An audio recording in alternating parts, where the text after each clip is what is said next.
have any dealings with that? We actually had a call, correct, Courtney, from Center Street, Old Porter, that was water line, correct? Yes. Yes. There was water main break or just work, do you recall? It was just work.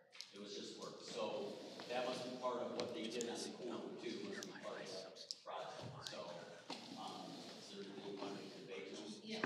I'd like the sidewalks put back in before winter. Okay. They tore them all up. Right.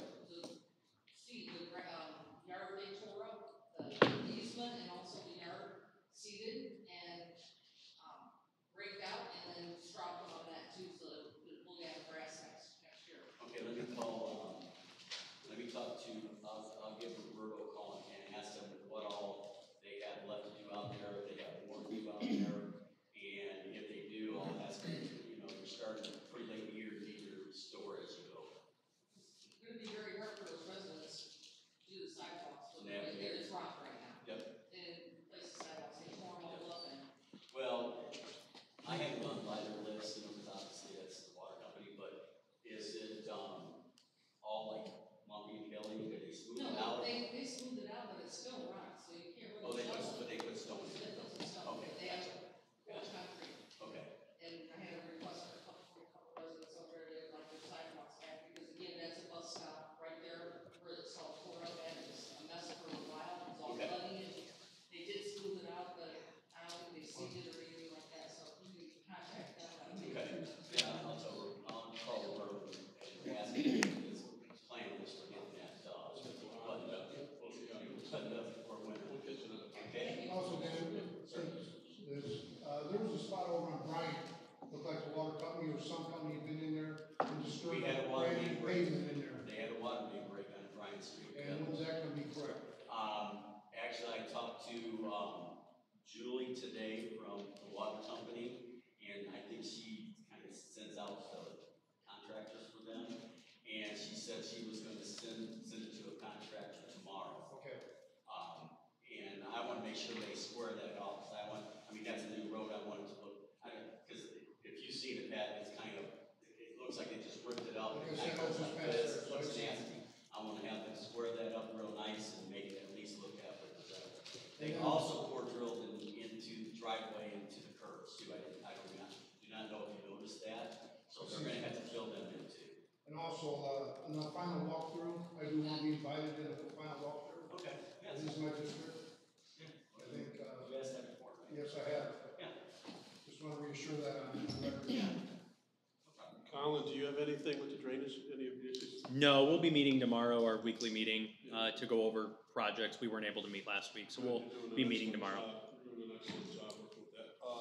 Dan, do you want to talk about the one thing we talked about earlier, the project with the 5-foot pipe? Yes. From Stone Avenue going.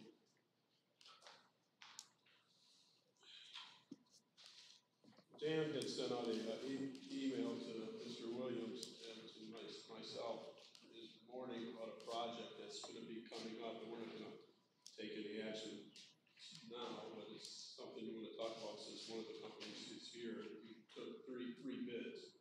Why don't you just explain it, take it? Okay, the 60-inch pipe that runs from Stone Avenue, and it basically all the drainage from county line up to this point go through to this pipe to Willow Creek. It goes down an easement behind Elmwood, and then it cuts over, goes across Willowdale, then it goes south of Willowdale, then it goes to Willow Creek by the Pentecostal Church, by Meadow and Willowdale. As all you know, we had a few repairs. This is real bad soil. We had to repair that a few different times. Well, we got sinkholes in the church there again, okay? So what I went out and I solicited 3 quotes to go in there and do some work on that pipe to solidify it and to make sure that hopefully we don't have to deal with it again. I am going to probably take it out of one of our line items in our budget, or slip line item. But I do have a rep here they were the low bidder, and I can have her come in and if you want to listen to her, explain what they're going to do. Well, you can explain it. Okay, so basically they go inside the pipe. It's going to take 2 weeks. They go inside the pipe, and and they spray inside the pipe. Okay, it's like a cementous chemical kind of application. So anyway, and so it basically is structurally sound, and it will support all that weight, and it'll be a continuous job that will go from one end to the other. So it will effectively, you shouldn't have a problem with it again. Can I say something? Sir. Again, this is in my district, and now we've had this one as our third return to this issue. Oh my gosh, Pat, it's been crazy. So it's breaking it, it's sinking and breaking at the joints, is what I've kind of overheard earlier mentioned. We need to dig this thing up and put different soil underneath, a bed of limestone gravel, We actually, some pylons, when it what was, do we need to do here? well, yeah, I mean, they had talked about that was one of their deals, but we actually did replace some of that pipe going parallel with Willowdale at one time. We actually did put, 4 to 6 foot of riprap and then put 8s on top of that when that was first put in. Okay, so it hasn't really settled any more than it was before, and we went in there and did an injection that kind of fills the voids that goes around it, and I just think that injection just failed again. Washed out or whatever. Yes, so I think that if we go in there and put this application in, I believe that they will solve the problem. Okay. And what's the cost? Why don't you tell the board the cost? You want all 3 quotes or just the lowest? Let's give all 3. We had one from Kenny Construction for $225,000. The other one was from Back Division Environmental LLC for $174,250,000. The last one was for $142,550. And that's through who? That is through Vodex Lining So they're a Systems. pretty good company, just out of curiosity. Have you ever dealt with them in the Yes. past? No, I have not. Now, this system that we're doing, it's not there's not a lot of people out there to do it. Actually, one of the quotes I got was from someone in Florida, actually. So there's not a lot of companies that actually go out and do this system. I have a question. Sir, Were these advertised bids or how? This was off. you can get 3 quotes as long as they're under 150. If it's over 150, then you have to bid it out. Then you got to go. But it's over 150. Yeah, I mean, just because one, well, I'll have to review it, we're not awarding anything today, I'll have to review it before you award that, okay? Because I think the average, I think what you do is you take the average of what the job would be, which is based on the 3 quotes, and that's over 150. Just wanted to speak before the board to say it. Right. Tonight. Okay, is that all you I have? do have one. Go ahead. Will there be any engineering or design costs associated with this project other than the construction? No. I would hope not. No, It's like a there's pretty not. basic thing when you look at the joints, take care of it. Is this work that, we've got the slip lining project going on right now. Are they able to do this type of work, or is it different type of stuff? I actually tried calling them several times, and they haven't returned our calls. We've actually emailed them because they were supposed to start the project. Nothing back from them. And actually, this company has worked with the stitching form before too. So, in lieu of this bidding issue, perhaps it might be wise that the board authorizes it to be advertised for bids if it ultimately requires that, so as to not delay, and open it at the next meeting. I'll make a motion to go ahead and advertise their bids for this. I'll second that. Okay, call the roll. Member Modesto, Yes. member Clem, Yes. member Cannon, Yes. member Williams. Yes. I'm catching up. Member Zilli, Yes. member Lynch, Yes. member Frisco. Yes, thank you, Dave. Okay, that took care of item E and B on the report to utility officials. Item A, bond projects, Scott and John Cannon. Okay, you want to comment about it, John? Want to go ahead and we can follow along and add in as we go along? I think the members all have in front of them an update dated November 7th. In addition to that update, you have a new form that we're going to start implementing for these projects that gives more detailed information. This is just a sample, but every project will have this type of information on it, where we give the targeted start date, end date, contractor's name, contractor contact info, and so forth. So, this was basically at the request of, we started discussing this back in April, and whether or not we need to have more detail. So we're gonna provide more than just updates on these projects, so we can track it financially and know who the contractor is and contact person is. So you're gonna see a new format in our next report. But I wanna highlight some things on this November 7th, report. And we're gonna entertain tonight under the biosolids pad, whether to increase that pad.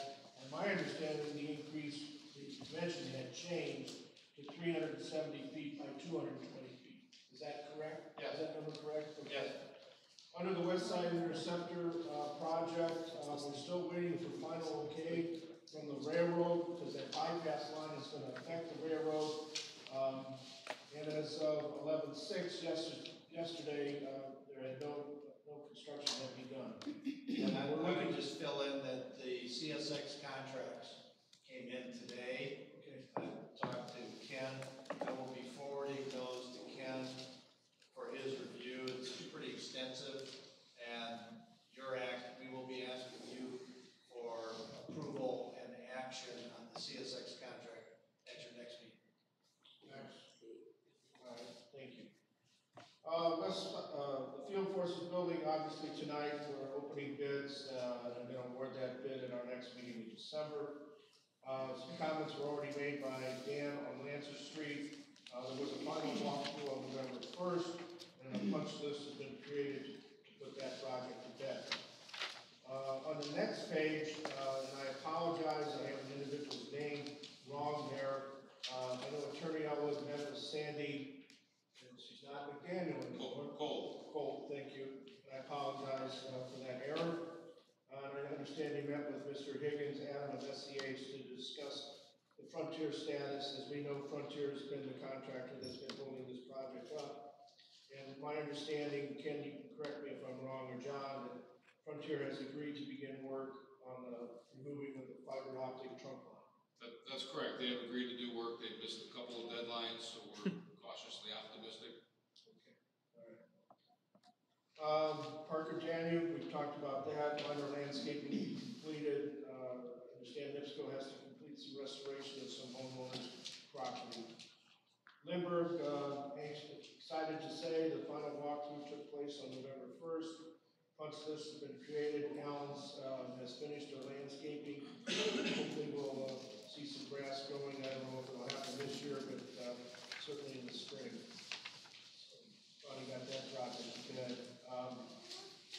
On the Little Creek Headwaters Regional Detention System, I understand that Attorney Elwood and John Shepard are finalizing the city acquisition of the 73 acres. That property, any update on that, Ken?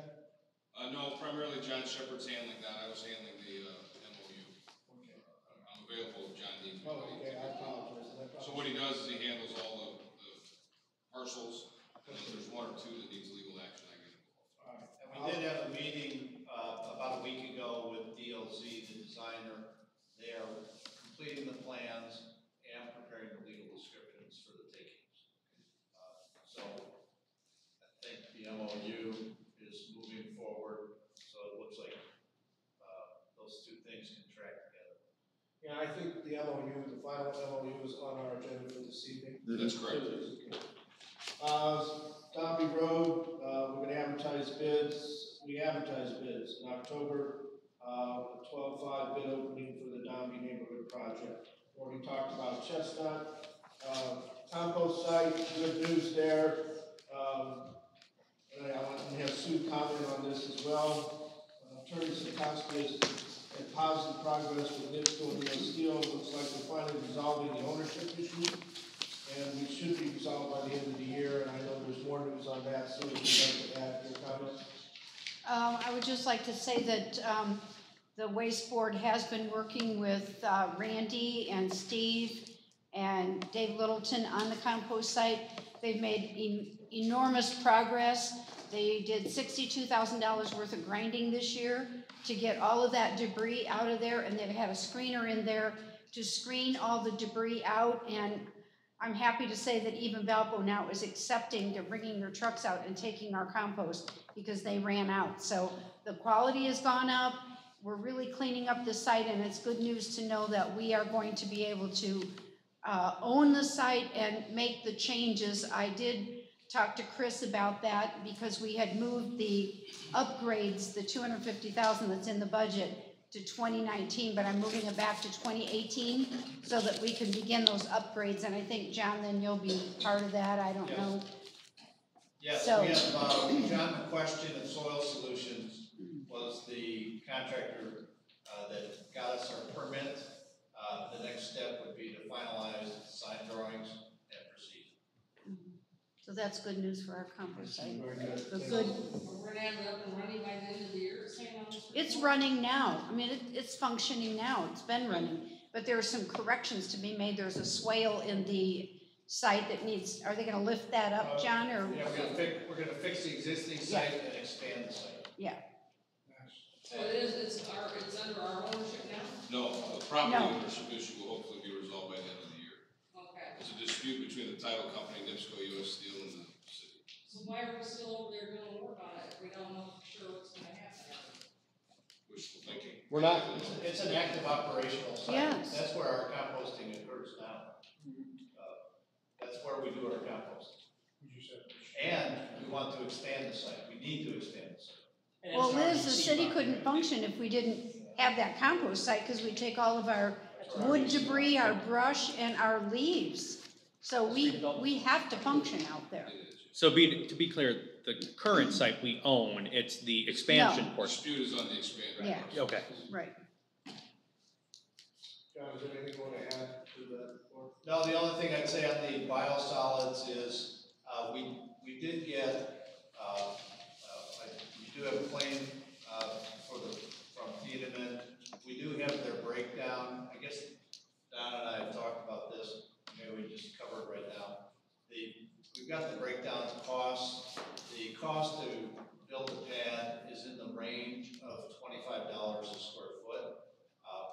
The estimated cost, Don and I went through this afternoon, the estimated cost to expand the pad to the dimensions shown on our summary here is a significant dollar amount. We're talking about $825,000 increase in the project to expand the pad to the dimensions shown here. So our contract is for a 220 by 220 pad. That's in the contract. To expand would be $25 a square foot. To take it to these dimensions, we're talking an additional $825,000. That's. Does it need to happen? Does it need Well, to happen? I would just stop it there. What Don and Carl say is they need it as big as possible, and I agree with that. However, I just spoke with Structure Point today. They are working with Tiedemann, the contractor. Tiedemann and Structure Point are going through, at no charge to us, what's called value engineering on the pad. Tiedemann has some concepts that they think might work to change the way the pad is constructed, to post-tension it. I don't know if anyone knows concrete, but to use a different approach. Maybe we're hoping we can get a bigger pad with the same or a little bit more money. So my only point is that the good news is Tiedemann and Structure Point are still working on it. The idea of expanding the pad as it's designed, I think is really a non-starter in terms of the money. But we will be reporting back to you on that. Structure Point are they, I guess each week are they out there doing work for us currently? They haven't mobile. I don't think he's full-time on the site yet because the contractor isn't. Are they doing any work for us whatsoever? Yeah, they do all the they manage the project. They do all the, we're in the shop drawing review process. All of that is ongoing. If they're not out there, if the contractor's not out there, when they're not out there, we're not paying for their time today. Okay. We only paid them for when they're on the site. That's our observation point. That's the only time that we pay them is when they're on site, not when they're For the observation services. Okay. Yeah, because I My don't know what understanding, you're I doing think with I've that discussed in our meeting previously, that observation is for their company to be on there 24/7? No, it's not 24/7, it's an 8 to 5 job. They're there when the contractors.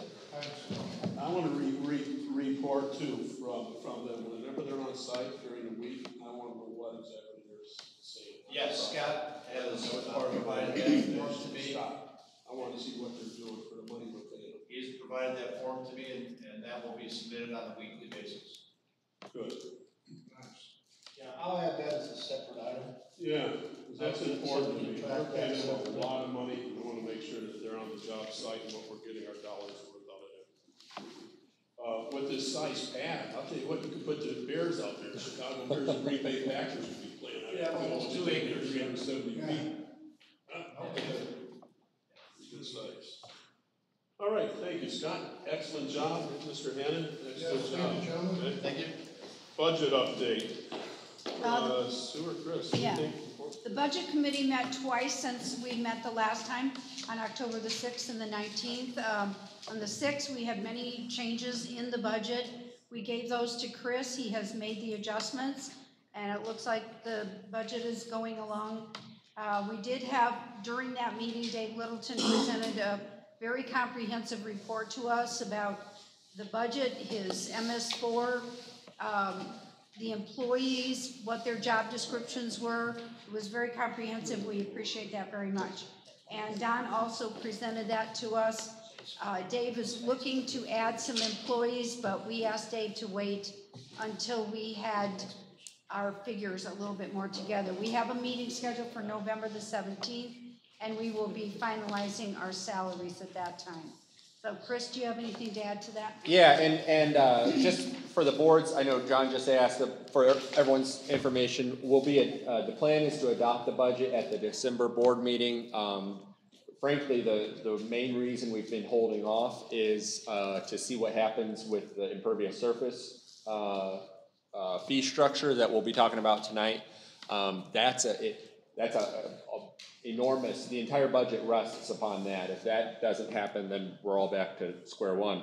So we have to have that done, and then also, as Sue just mentioned, getting the salaries squared away for the utility employees, and waiting for, obviously we want that to be lockstep with what the city does typically, so that's what we're working towards. So that is all coming along. We've got a balanced budget in fact, we've got a budget that, as the budget committee has currently drafted, that puts money away into an emergency fund. That's been a very important thing to this board since they took over, is starting to put away money for emergency projects such as like the sinkhole thing that we've talked about earlier along Willowdale, those types of things. So the budget that Sue's committee has put together has that. So I think that was a great, Sue. I think you've done great with that. I'd like to Commend Chris. ask- Sitting in the meeting the other day, did an excellent job. I think we're right on track to keep our costs.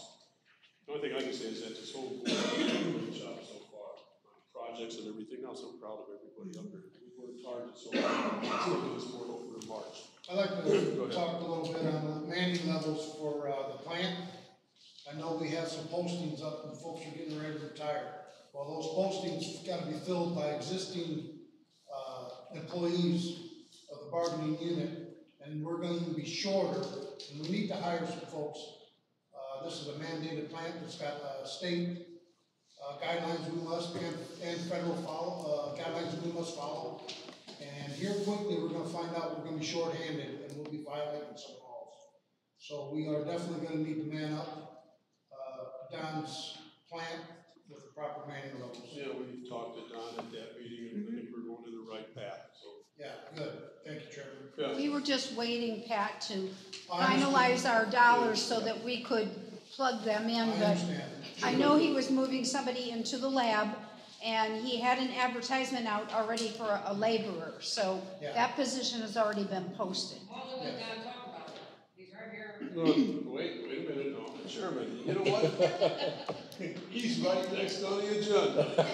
That's my guy, Don. Don, you got anything you want to add? I know. Before we move on, I just want to say, the Bond and Capital Projects Group is meeting on November 15th, intentionally prior to your budget meeting, because we are running, as Chris knows, a shortfall in dollars to finance through 18 and 19 all the bond and capital projects we want to do. So we've got to make some decisions as a bond committee that could influence our overall budget. So you want to comment? Yeah, and I just want to clarify, because that statement has come up before, and I think sometimes people interpret it the wrong way. The budget, the finances of the utility are very sound. Scott mentioned, and I've mentioned before, and others have mentioned, we have a shortfall in funds as it relates to projects. That's always true. It's always going to be true. We'll never have enough money to do all of the projects that we want to do. That's just the nature of how it works. So it doesn't mean the utility is in bad shape, that we're financially distressed, or any of those types of things. It just means that that we're out there recognizing issues that need to be addressed. We're putting them on the list, and then we got to prioritize. That's the name of the game. And that's what we're doing is the project or bond committees prioritizing so that they can hand it over to the budget committee and tell you what we think are the projects should be taken out of the bond projects and the project put onto the budget for the utilities. Well, and we recently refinanced our bond and saved over $1 million by refinancing that. Is that all? So it'll be about $100,000 a year over the next several years. Yeah, Yeah. $100,000. Well, we just make a recommendation, we don't make that choice, we bring it back to the board, I'm on that committee, and we just make a recommendation, am I correct? Correct, you make a recommendation. The board will vote. Then the budget can make a recommendation. I wasn't trying to confuse the issue, but I wanted to let the budget committee know that we're sensitive to the big picture. Yeah, great. Very good. Before we get Very well said. Don, Before we get to go ahead. Don, real quick, I have one question about the budget. How much did we set aside in the emergency fund? Oh, that's like a trick question. I want to say 250,000. Yeah, that's what I wanted Yeah. to say. So a test. Yeah. So Don, you have anything with them? Well, I can, Mr. Cannon had a request at the last meeting. I put in your mailbox looking at the current staffing. Did everybody get a chance to, What's that? What did Mr. Cannon want? Here, We handout. Okay. A handout. I think I missed you. I think you did. I was short. That's all right. But I have one for you. So in respect to that, gave you the information there.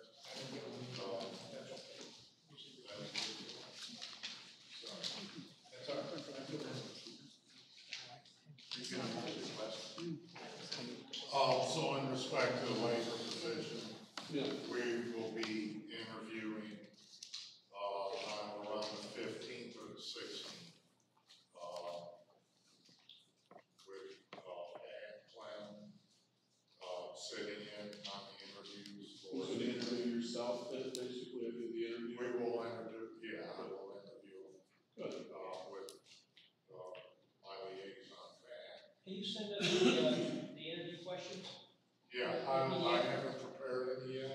It's a labor position, I think pretty much. So we don't have a standardized interviewing process? No, we don't have a real formal interviewing process for a labor. So how many people would we interview? We will have 5. And we don't ask all of them the same questions? No, I will come up with, My question- standardized question for the facility. Yeah, they will. Sorry, wouldn't we have to have a formal form that we use to interview all the potential employees, so that they're all asked the same thing, so no discrimination? Wouldn't we have to do that? He just said you would just have random questions. I heard what he said. I mean, you don't have to have a form. I guess one could claim discrimination if you evaluate if they claimed a protected class, but I don't know if it's necessary. It's probably preferred. I got a question. How many times have you interviewed people? Over your course of being the superintendent? Okay, so you know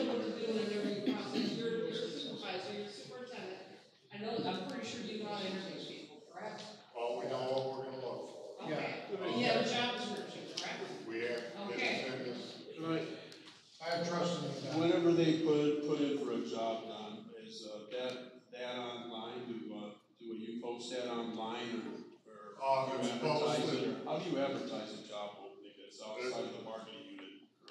This particular posting started out in the utility within the bargaining unit. There were no takers. So then it went out to the gym. We put it at the street department. We put it out at City Hall. And those were the other closing places. We didn't use Indeed.com or No. Monster.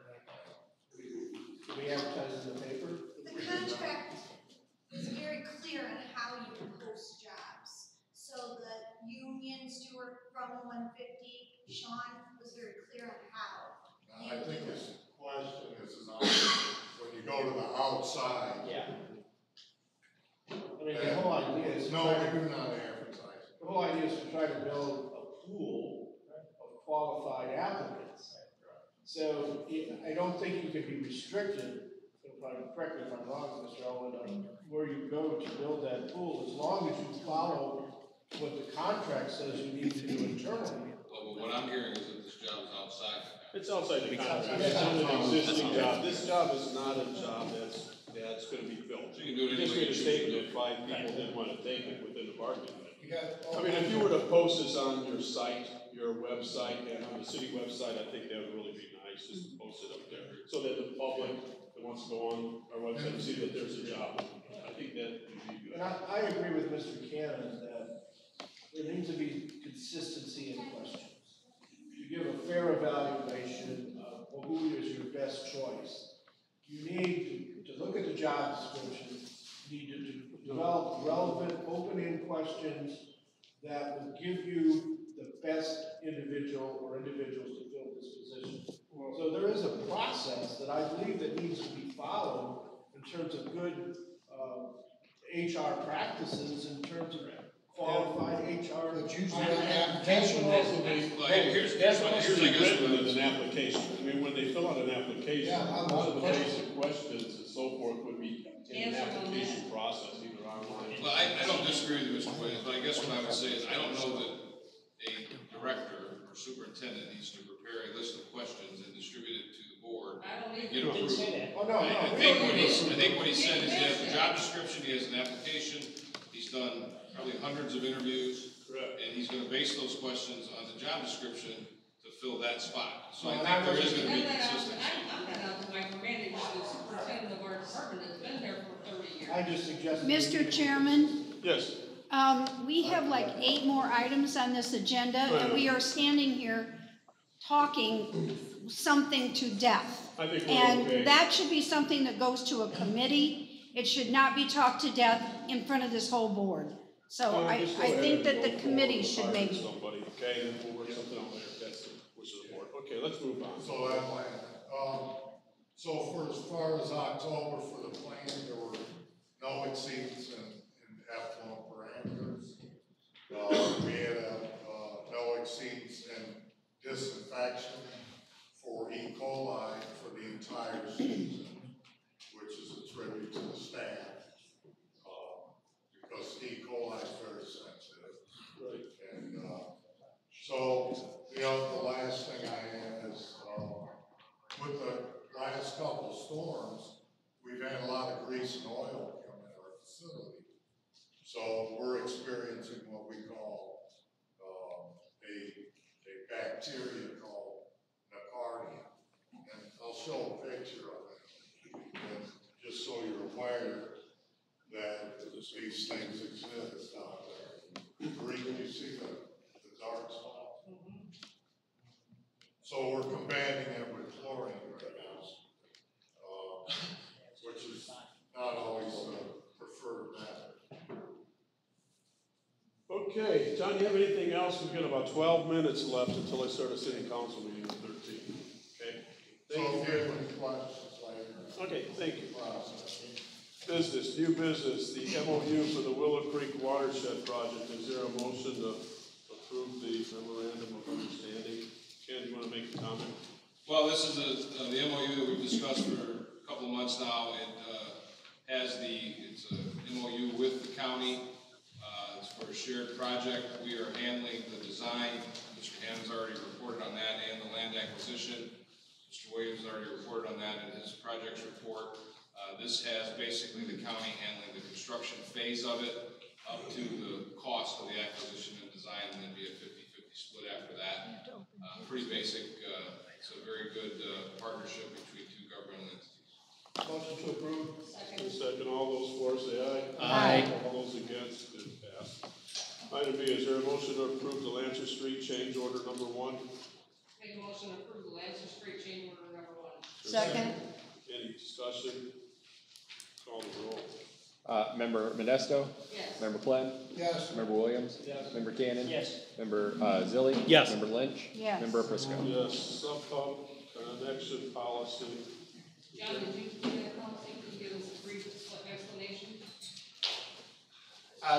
Dan and Dave Littleton have put together a standard form for when people have questions regarding how they can manage their sump pump water. I think it's an excellent document. It includes an exhibit that shows the areas where water can be discharged. And I would just say, on a go forward, we just approved a new subdivision last night, so the portage is growing again. The new standard for backyard drains is that every house has direct access to a backyard drain for their sump pump water. So they're not gonna be discharging to a swale that might get filled by their neighbor. Every house will have a direct path for their sump pump water to get to that backyard drain. So there's gonna be backyard drains in all the new subdivisions? Yes, exactly. Every other lot, basically, if you think about it. Nice. Every other lot will have a backyard drain. So that's gonna go a long way towards resolving some of the issues that are long-standing issues and some that we still haven't resolved.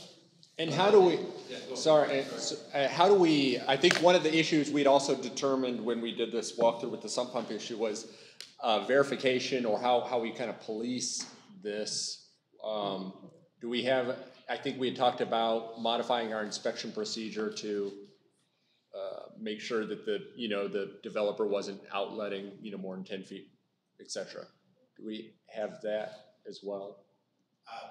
I can't answer that Okay. question, and I'm not sure who exactly would be the person that would do it. The building department, of course, does the inspections. I would recommend that we work directly with the building department and add that to their list before a certificate of occupancy is issued, that check mark, that box gets checked. Perfect, that's perfect, yeah. I was gonna ask, is this for new construction only, or? No, it's for both, because we have long-standing backyard drainage issues. We have some existing sump pump discharges that are in the wrong place. So it's more really for existing problems than it would be for, Yeah, that's what I was thinking. for a go forward. And I see there's a fee and things like that that's on here for inspection fee and all this other stuff. There's no amounts on here though. What are these fees and how much are they?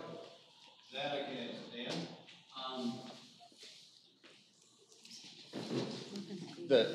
The sump pump Yeah. inspection fee is $50. I didn't see that on here, okay. Sorry, yeah, that's just our standard inspection fee. Okay. Yeah. And now is that an MS4 violation? Is that why we're? Yeah. It is? Did you see the document for the? On our, yes. Okay. Yeah. And now what about tree roots that break the curbs? Is that a MS4 violation? Tree roots that break. Yeah, in the parkways, trees that are busting up sidewalks and curbs and interfere with urban infrastructure, is that an MS4 violation? It can be. We're gonna have to start at 4:30. Depends how bad it is.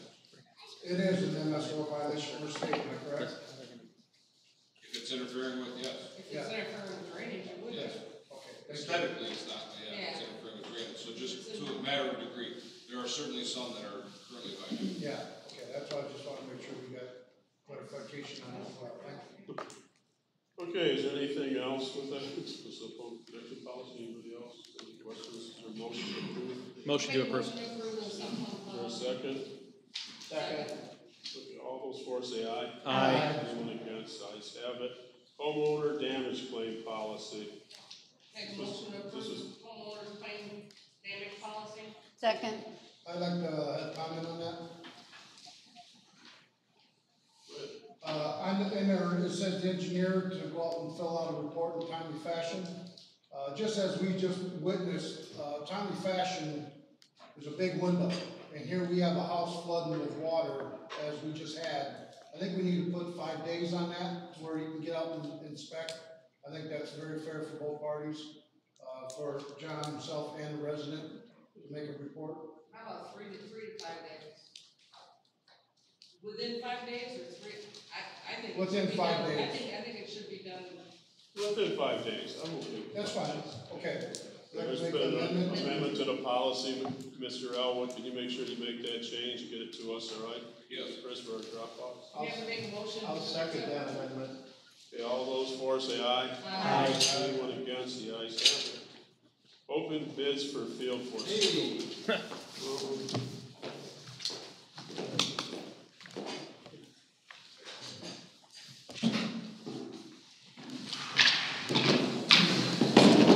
We have 5 bids. I think everybody has a bid tab form in front of them. Yeah, all right, start cracking them open.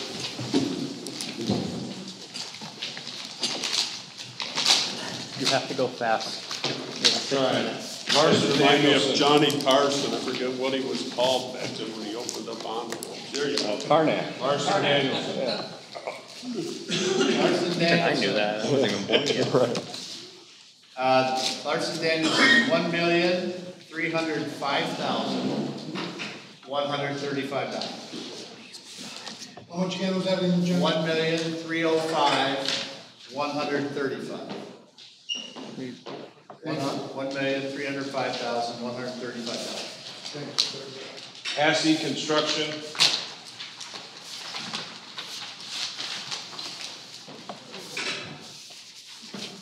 Assey Construction, $1,096,000.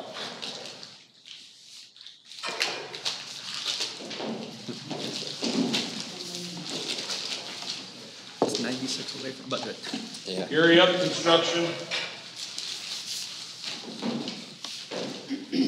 Gary Up Construction, $1,227,300.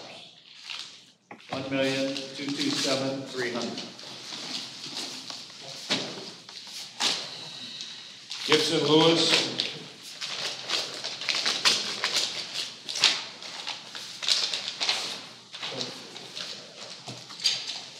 Gibson Lewis, $1,338,800. $1,338,800. Precision Builders.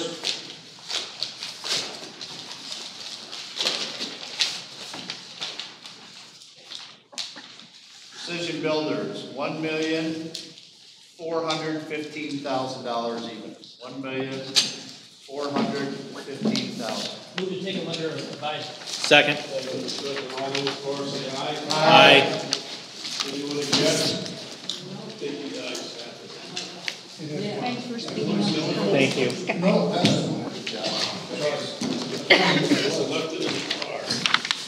All right. John, take a good look at those, will you? Yes, sir. Told you it was $1 million job. Yes, that's right, we got it down to it, too, start off with what, 3 million? Item number F under new business, Good grant job, of John, easement, thank you. grant of easement for Cedar Creek Deer Run. Is that you, Mr. Hannon? That's this. Oh, Mr. Hannon, is that you for item number F, the grant for the easement for Cedar Creek Deer Run? And it came from Sandy, so I'm not sure if you're aware. Cedar Creek Yeah. easement. Right. Why don't we put that off till next month's meeting? Yeah, let's just put that off. Put that off till next month's meeting. A public hearing. The chair declares a public hearing for impervious surface. So Our clerk treasurer, our chief financial officer will explain this, and we have Carl Cinder. Carl, I thought that was you. You know, my eyes aren't as good as they used to be. I recognize that nice smile. Go ahead. Yeah, so let me just explain. There's going to be two things that happen tonight. We're going to do a public hearing now as part of the Utility Service Board. We'll accept public comment on the impervious surface fee. Merely minutes later in the city council meeting, we will have the ordinance that would actually enact these fees.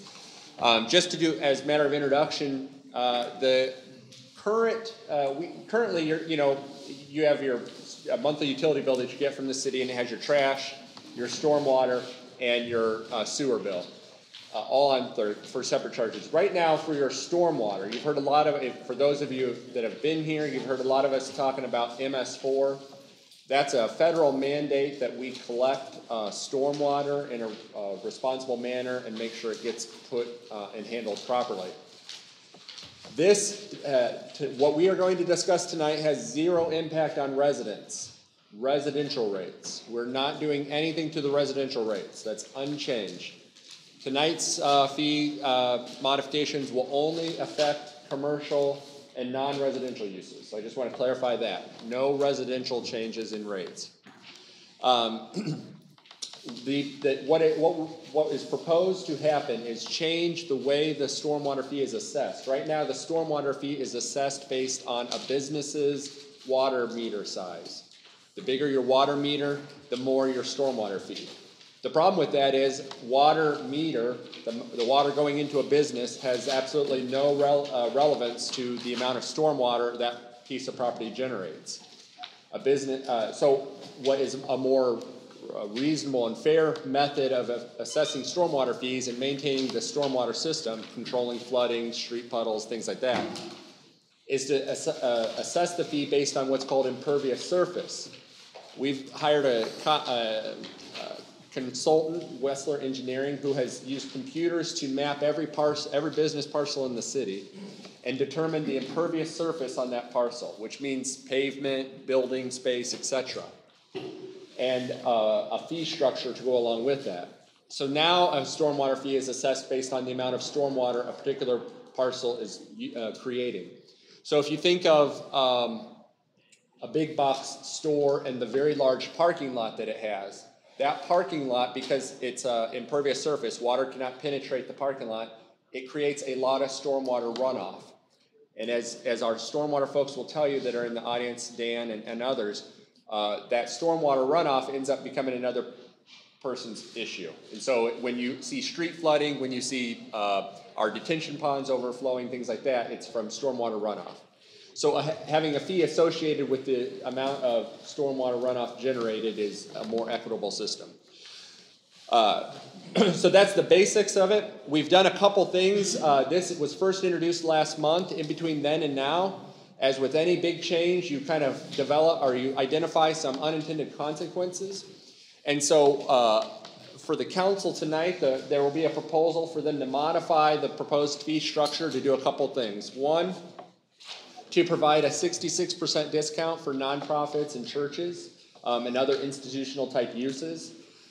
This council made it very clear, I think I spoke to many of them, that they wanted no increase on the churches and nonprofits. And that was very important to me. In fact, I met with many of our churches and nonprofits over the past few weeks to get their feedback on how we could fix this ordinance to accommodate that. Secondly, we are offering an additional education credit to our schools. Again, this is not intended to ding the schools. If you think of our Portage Township schools and Nativity, other schools, they have massive parking lots and massive amounts of pavement. It'd be silly for us to simply take money from the schools. It's just shuffling tax dollars around. It makes no sense. So an educational credit to help reduce the impact of this on the school system. Taking those two things combined, as well with some modifying of the rate structure, things like that, schools, nonprofits, and churches will either see no impact or their bills will go down under this proposal. So it's a very sound proposal. 43% of businesses will see their rates either stay the same or go down. Only those with the very largest of parking lots will see rate increases. So that kind of sets the floor, that introduces it. I think there'll be a lot of conversation and a lot of discussion, but I think now the chair will take public comment. Is there anybody that wants to speak? Favor in the audience? Yes. I'd like up there to stay. Yes, sir. Come on up here. Okay. Give us your name and where you live. My name is Paul Abernathy, and I work with 3 companies at the Port of Indiana. Fairway Corporation has 3 companies at the Port of Indiana. I'm just not sure how this impacts those companies, in the sense that we're right next to the lake. One of the companies is 300 yards from the lake itself, and I don't know what costs or infrastructure would be needed. I don't know if any of this has been done since I've been there 20 years or whatever. I'm afraid of the punitive effect of this for companies that it doesn't affect. There isn't any flooding there or anything like that. You still have a surface there, correct? We do. Yep. But you know, one of the comments made by the gentleman was another person's problem. You know, if there's a runoff, it has to be maintained, it has to be something. So where does your water run into the lake? Is that what you're telling me? Yeah, right. Your water runs right into the lake? It goes into the sewer, into the lake, or into the stormwater. It's our stormwater. It's still our stormwater. Does it run into a stormwater pipe or in the lake? You made a comment. No, it runs to into make the a lake. stormwater pipe that goes into the lake. Because if it goes straight to the lake, we've got an EPA problem. No, I understand. No, it goes into the stormwater. So what are you asking for? Well, what I'm saying, like, to give an example, one of the companies has pays $1,900 right now for the monthly fee. So I'm afraid I know the numbers because I didn't know about this, but if that were to be according to an article, which I don't know how good the media is, as far as accuracy, pardon? They're very good. The media in this area is very good. Good. You won't read what's fake news out of them. I just made comments, so I didn't say they were wrong, I just said I don't know after. Is that okay? Yeah. Thank you. So it would go up, for one company alone, it would go up $20,000 a year. We're paying $24 now, it's about $20,000. That seems like a lot. $20,000? You know what, Yeah. That's just one company. I don't know the numbers of the one other. of the reasons why we're doing this is for the reason that the companies aren't paying their fair share and the residents are taking the bulk of the cost for the repairs to our storm drains. And that's one of the reasons why we're going for impervious surface fee. Actually, it should have been implemented in the first place, but at that time we didn't have all the GIS instrumentation to do that. So we went by regular water, how much water intake. So that's just how it's calculated in impervious surface. Chris also mentioned Maple Down, do you know if he was gonna go up or not? I don't know. It's, Sir, can I ask you a question down as far as what that parking lot is, or that? I know, but it counts the building too, and each building is, 2 over 100,000 square feet, and another one's probably 150,000 square feet. Parking lots aren't that big, they're not like a Walmart, but What is your roof surface tank? it drains to the parking lot, which goes to the sewer, and then out to the. Yeah, again, what we're trying to do is make it more equal, because we have a lot of, we're mandated by the state to make certain improvements for our stormwater system by a certain time, and we are trying to make it more equal to our residents, because the businesses have not been paying what they should have been all along. I understand the concept, I just don't know whatever, but I guess the question I have is, in the area we are, we're not affecting the rest of the port. And in essence, you are, because But you're in the city. Employees have to travel on roads to get. I don't see how we You know what I'm gonna ask, sir, is that you work with our clerk treasurer, Chris, I asked that the two of you exchange numbers, you can email them, get your information on what size lot you have, and you can get a clear, definitive answer. You know, I can't calculate that now, but we will work. I understand. The one thing that we did discuss as well is that the employees at the port do drive to and from work on Portage Road, which is part of the whole process. Thank you, sir. So that's going into, sounds like it's going into school. Is there anybody else that wants to speak for it in favor? Is there anyone that wants to speak against? Anybody up here want to say anything before we take a vote? Well, there's no vote, we'll do that at the council meeting, so you can actually close and adjourn. Okay. Oh, okay. The public hearing is over. Is there anybody on the board that wants to bring anything up this evening? I would like to ask John Hannon about Grant Street. Have you had a chance to go over to Brand Street off of Central to look at that drainage problem over there at the end of the road? Yes, is the answer. I don't know if this is part of your ordinance issue, but I met with the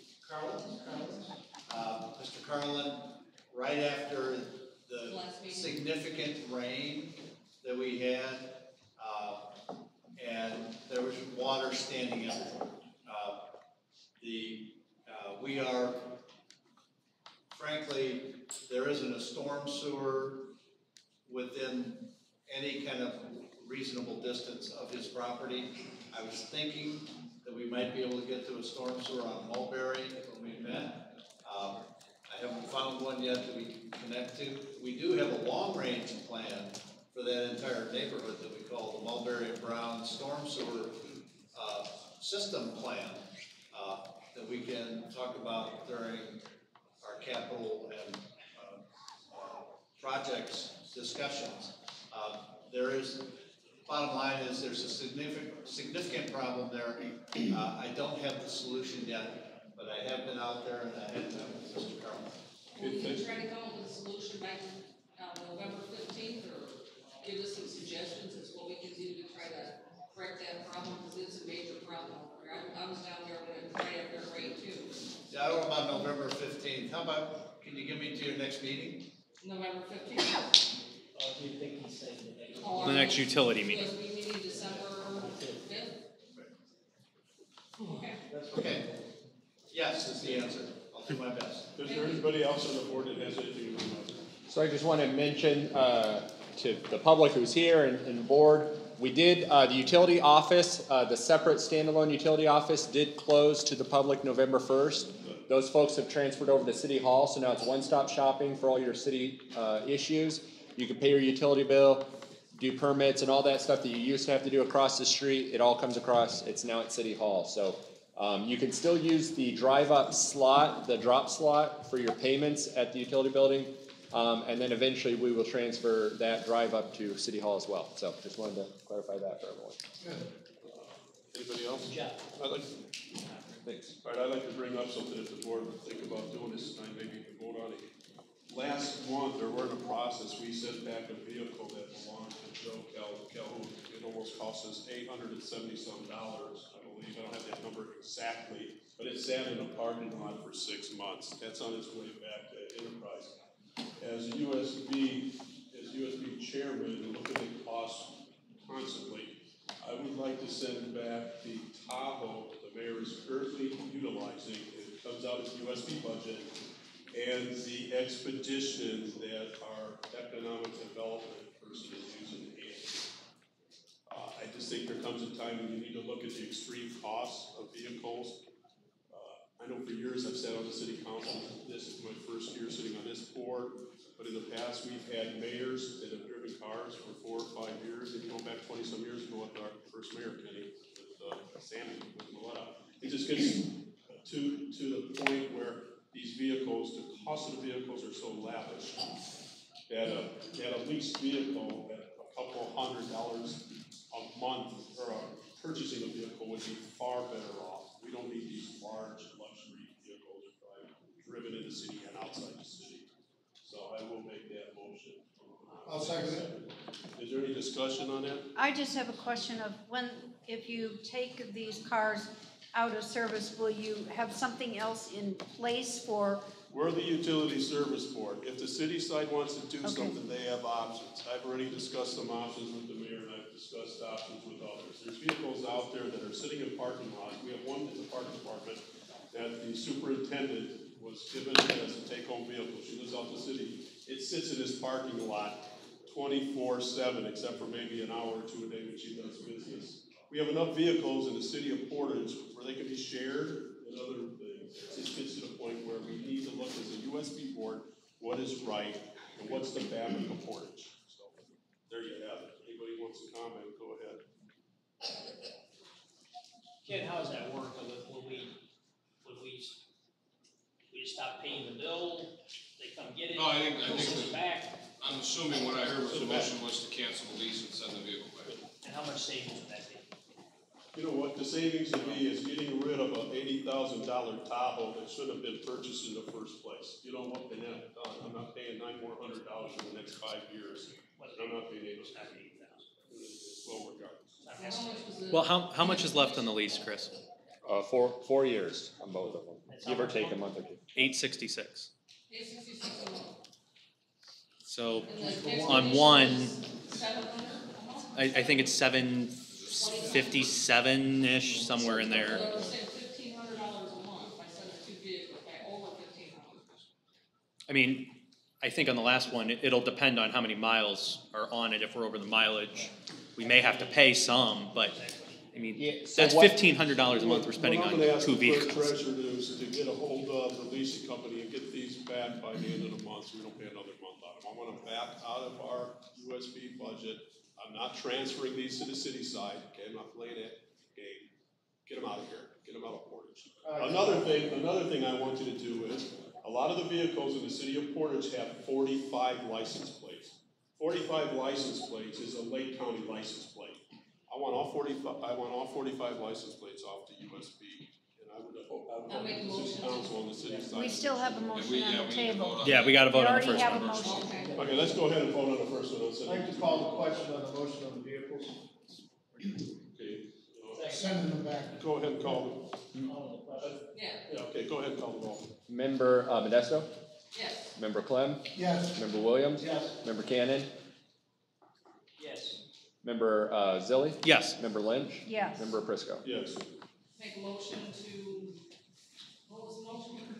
Switch the I'll license make a plates motion for the license plate. I want all the license plates on any lease or owned vehicles that the city of Portage has with a license plate outside of the 64 Porter County to be taken away off of ours, because we live in Portage, Indiana, not Lake County or any other county. Yeah, we don't even collect the wheel tax for that. Is there a second? Second. All those for say aye. Aye. The ayes have it. We'll do adjourn. No, wait, I got one more thing to say. I'm sorry, everybody, this meeting's lasted a little bit longer than we anticipated. We are going to have a meeting this month that Colin's going to do for this board. Yep. Colin, if you just want to go ahead and explain what you're going to do to facilitate on the way the board's going to move Sure. to next year. So Chairman Aprisco spoke with me about organizing a retreat for the board. It would be a 3-hour retreat, not a full day retreat. I did send out a poll to everybody. I don't know if everybody got a chance to fill it out yet. So far, it looked like the best day was the evening of Tuesday, the 28th of November. So it looks like we'll go ahead and schedule it for that day. Does that require a public notice, Ken? How does this, we've never done a board retreat. It does require public notice, and we'll. Okay, so it would be Tuesday, November 28th, 5 to 8 p.m. We'll let you know on location. We'll have to work with either the park or figure it out at City Hall, a location to do this at. But it'll be an update from the department heads, from the utility, for the board to understand what we're looking for 2018, upcoming projects, just so we can all be in a room and figure out what we need to do for the next year. Yeah, it'll be local. There won't be a big cost. We're not traveling downstate or any other place outside of Portage, Indiana.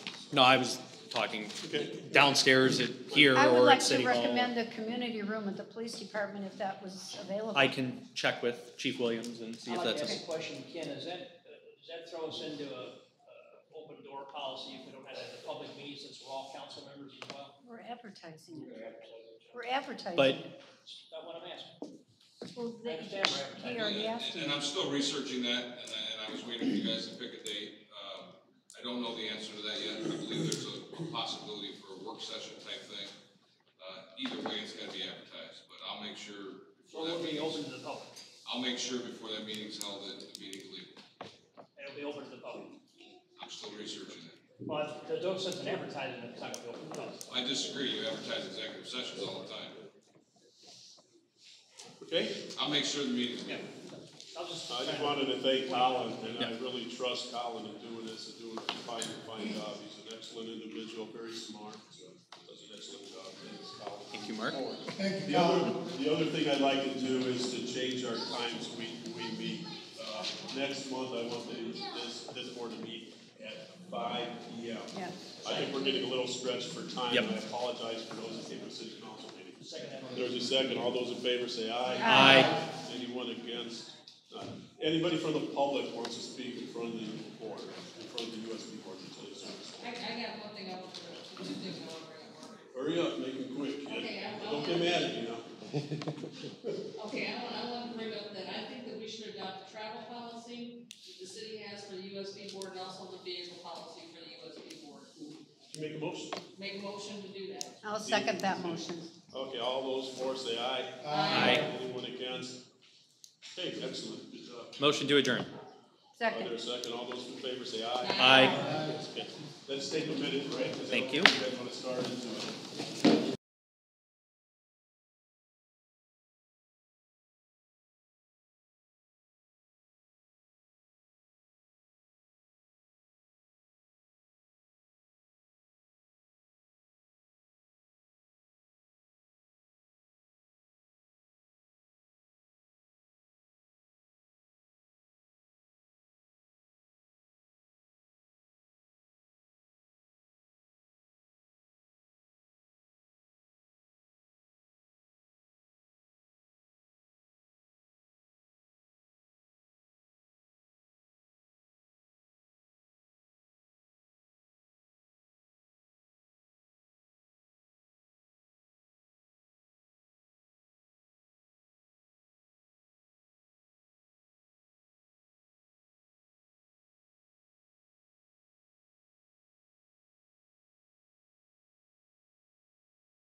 I'm gonna call the meeting to order. Let's stand for the Pledge of Allegiance. Councilman Scott, lead us in the pledge. I pledge allegiance to the flag of the United States of America and to the republic for which it stands, one nation, under God, indivisible, with liberty and justice for all. Reverend, is there a reverend here from the prophecy? What's your first name? Because I left my cell phone in my vehicle and the secretary sent me. I'm Richard Ledger. Okay, well, welcome. Would you please lead us in a prayer before our meeting starts, sir? Thank you. Will you bow your heads with me as I pray?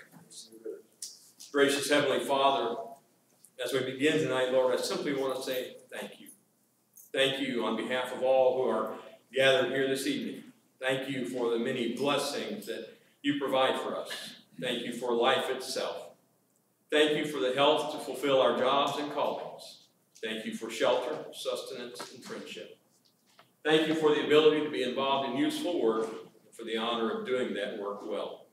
Thank you for loving us, even though we often behave in ways that seem unlovable. Your gracious nature is indeed overwhelming, and we are truly thankful for your bounty in all things. Your holy word says that citizens should obey the governing authorities and that you have established those very authorities to promote peace, order, and justice.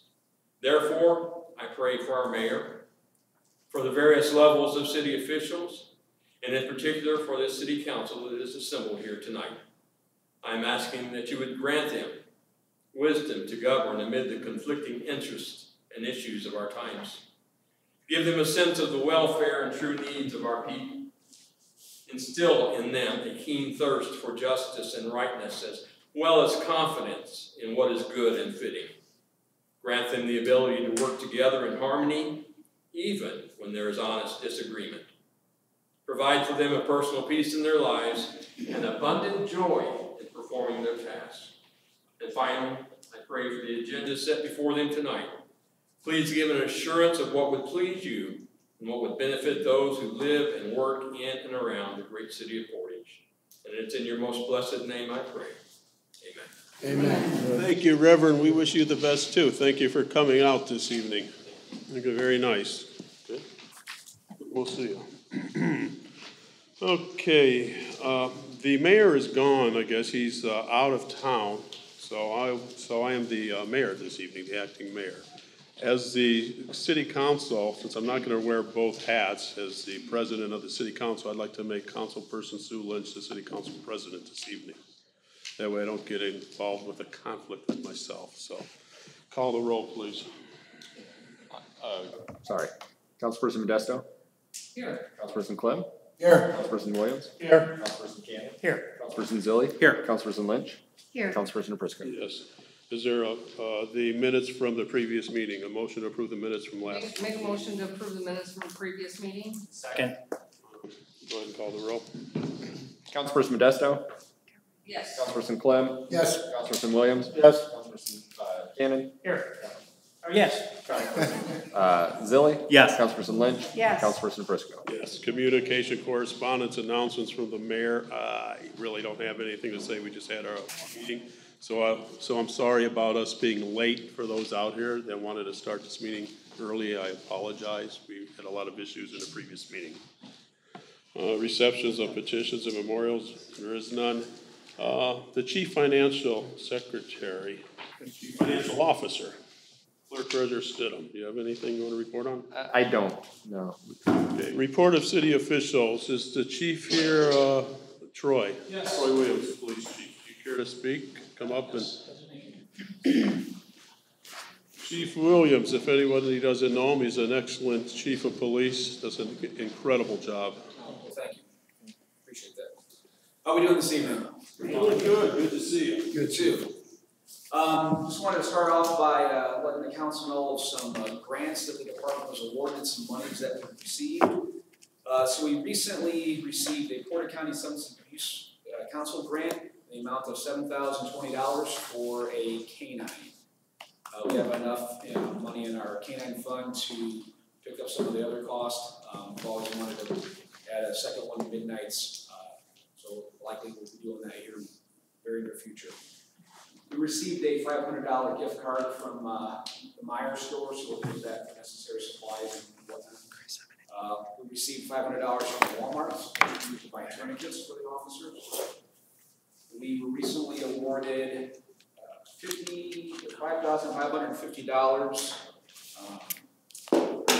Indiana Criminal Justice Institute for 10 new portable breath instruments valued at $555 a piece.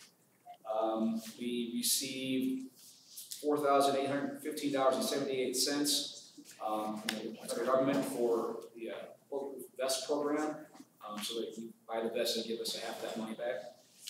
And then, and I was just down in Indianapolis yesterday picking this up, Indiana Supreme Court, Trial Court Technology Division awarded us a iPad Mini 4 scanner printer for an e-tickets machine for an officer in the patrol division.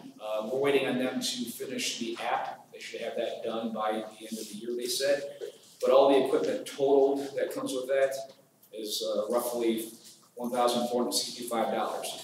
So in grand total, we were awarded or donated or given $19,850.78 for a lot of different equipment. So that's pretty spectacular. We're very appreciative of all that donated that stuff. We have 5 officers currently at the Northwest Indiana Law Enforcement Academy. They graduate next Thursday, November 17th. 3 of which started well before the academy started. Got a lot of their full training in, so when they get back, it should only take a few weeks to get them released to solo patrol. The other 2 are new hires and were hired about a week before the academy started, so they will take probably the full complement of time to get released on their own. Another thing that the department was we're hosting on Thursday, the Refuse to be a Victim class. Assistant Chief Ted Uselak is teaching that. Talks about go to a shopping center, how do you watch your purse, where do you park, lit areas, not flash a lot of cash. So we're gonna teach that class, and I like to think it'll go well, and I'm sure we'll offer it again. Good idea. That's awesome. Thank you. Talking amongst the administration, there had been some talk, some officers had inquired about a no-shave November. Some other departments have done it around the region. So we looked into it. We wanted to be a participant in that. So we came up with, got a pen out there. As you can see, he's not shaven. So we came up with, if the officers wanted to participate, $50 would get you wouldn't have to shave for the month of November. Another $50, you would not have to have your car inspected for next year's memorial service. Still gonna be clean, but it will not be the full inspection of the vehicle. Our goal, our hope was to raise about $1,000. And so what we came up with is we wanted to keep the money local, so we decided to donate it to the Portage Food Pantry. Joe Casper's here. Can you see that? Come on up here. Nice. So grand total, our officers, we raised $1,820. Wow.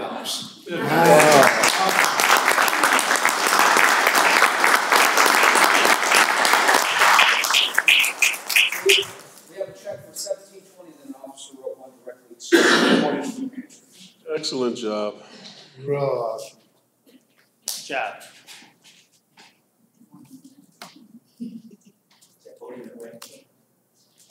Well, I'll tell you, Troy, you got a good smile there, kid. That's really good to see that type of caring, really. I just wanted to say that appreciate the Portage Police Department, Chief Williams, and what they do here in the city. Keeps us safe all the time. And also, I wanted to let you know that we are looking for a new place to have the Portage Food Pantry now, since the school board has decided to sell the building. So we're hoping that we're going to be able to get the city on board with us, and we have the township trustee already sitting in negotiations with us, trying to figure out where we're going to put this. Supposedly, we want to try to maybe do a new building so we can call it our own for the next 30 to 35 years, and not have to worry about being forced out of anywhere. So just keep that in mind. In the next year, we're going to be pushing hard, trying to get the community involved too, to make this a real dream come true. Thank you, Joe, for all of your work that you do for the needy. It takes a lot out of you. Great job. Good job, Joe.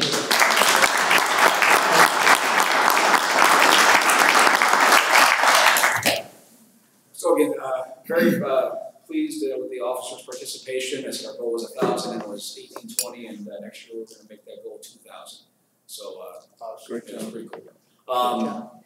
That's it for me, unless anybody has any particular questions. I do have a question, Chief. On the vest, you said there was a match for your vest for each one you purchased. Is that included K9 as well? Our K9 vests, we had somebody for the 4 that we have previously buy them. The new one we will take that money out of our K9 gift fund. That's what that goes to. The federal government doesn't necessarily reimburse K9 investment. We will fundraise that or get that ourselves. Okay, that's what I was asking. Okay. Chief, you'll have a total of 5 dogs? Correct. Troy, did you? Wait, one at a time. Go ahead, Sue. Did you see that thing on, well, you maybe not, it was a Facebook thing about a company that was giving grants on canine dogs? Did you happen to see that? I have seen a few of those. There's some things that go with that, and we're pretty self-sufficient, and so these are for really struggling communities. We wouldn't necessarily qualify for that. You're gonna have 2 on the 311 shift or the midnight shift? We're gonna have 2 on the midnight shift. So not, minimum staffing at any shift is 6 officers. We have permanent midnights and 3 crews that rotate between days and 3 to 11s. The midnight crew total will have 15 officers, but they don't all work at the same time. So not all the time will the same. You might have 1 canine, but it wouldn't necessarily cover all the shifts. So minus their vacation time, it'll be a little bit better for coverage. So 6 would be preferable, 2, 2, and 2. Well, then it becomes, they do get a nice stipend for being a canine handler, and so we have to weigh that as well. Budget issue. Yeah, and training. You're taking officers off the road for training, so there's a lot of factors going into that. So we want to see how the file works, and we'll go from there. Very good. Good. Excellent job. Good job, Chief. Getting your force back up to your number, your core number. Yeah, we're at. How short are you going to be when you get this 4 additional officers? Here's the. So, and I said this last year, and I need to say it again this year.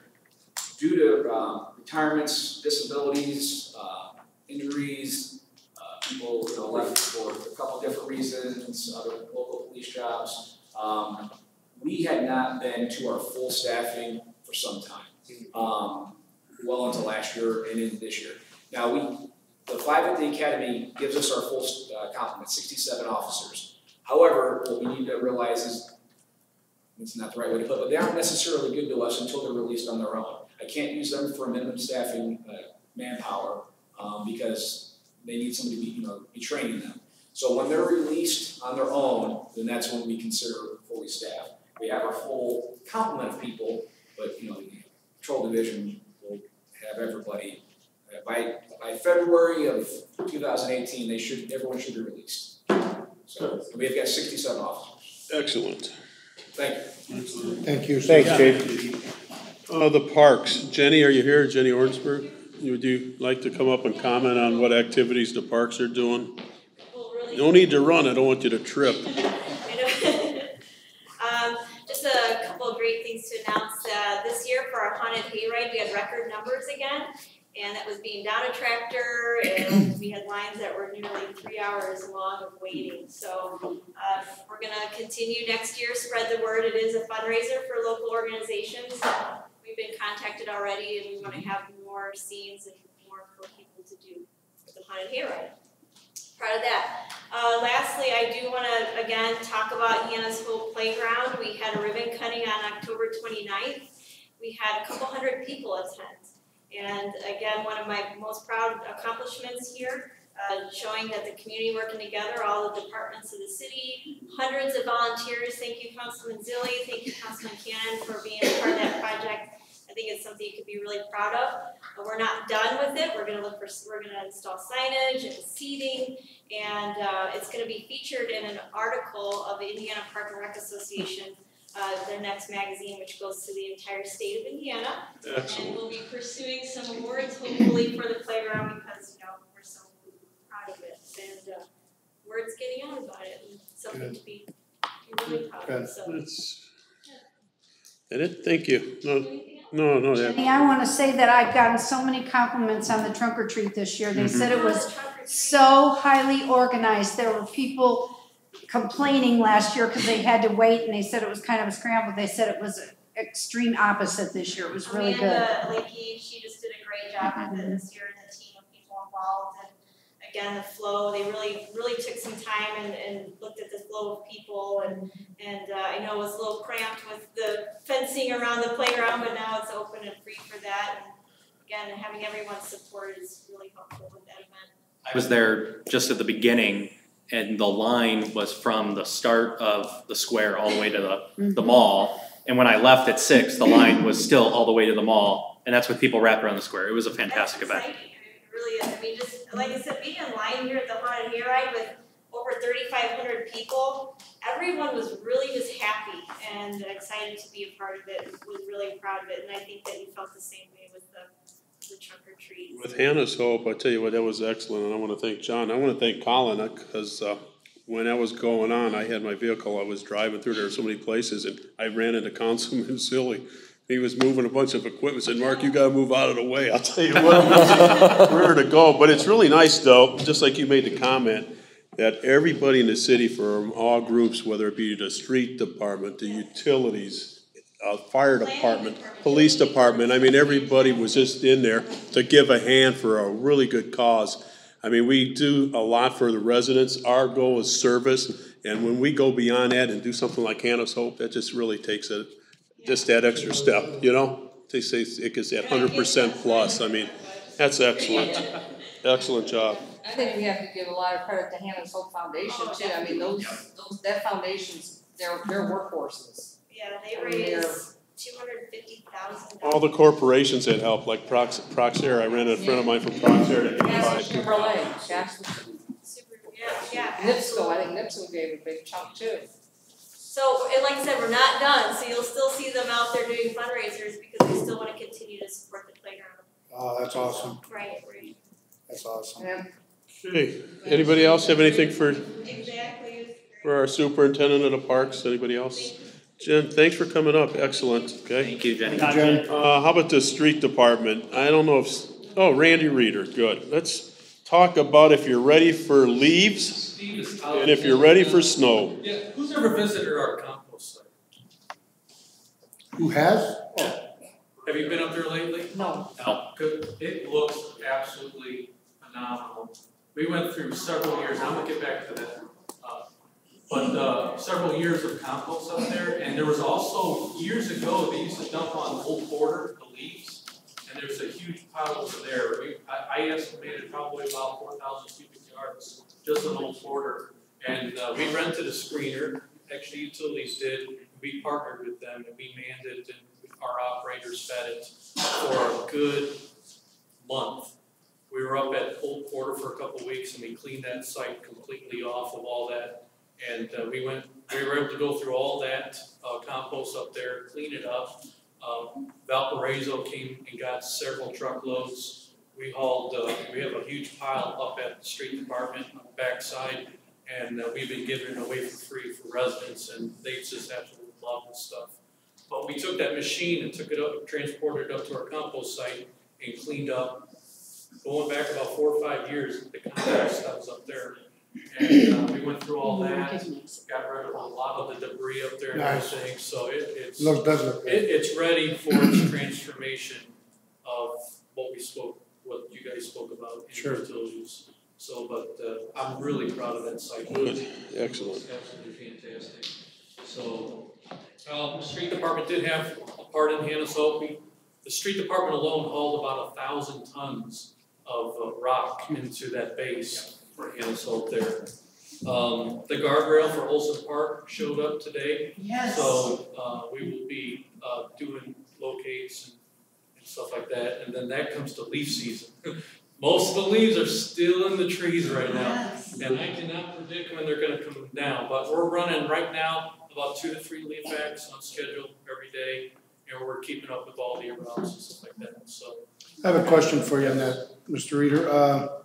Last time we had a late fall like this, they ended up staying out in the streets until they got plowed into the yards. Yes. We have a clam and bobcats, such sort of equipment that can continue to pick this stuff up, even though the leaf vacs cannot suck it up because it freezes as a mass. Yes. So this time around, are we gonna get out there and pick these leaves up with other types of equipment instead of leaving it for the snowplow to go back? The leaf vacs are the most efficient, but clam. The question was, clam once drums- it's frozen, we don't leave Yes. it lay in the street, are we gonna, we got a game plan for that? Yes, I do. Good. When we Last can time see we the didn't, piles and- and get them, we will get them, so.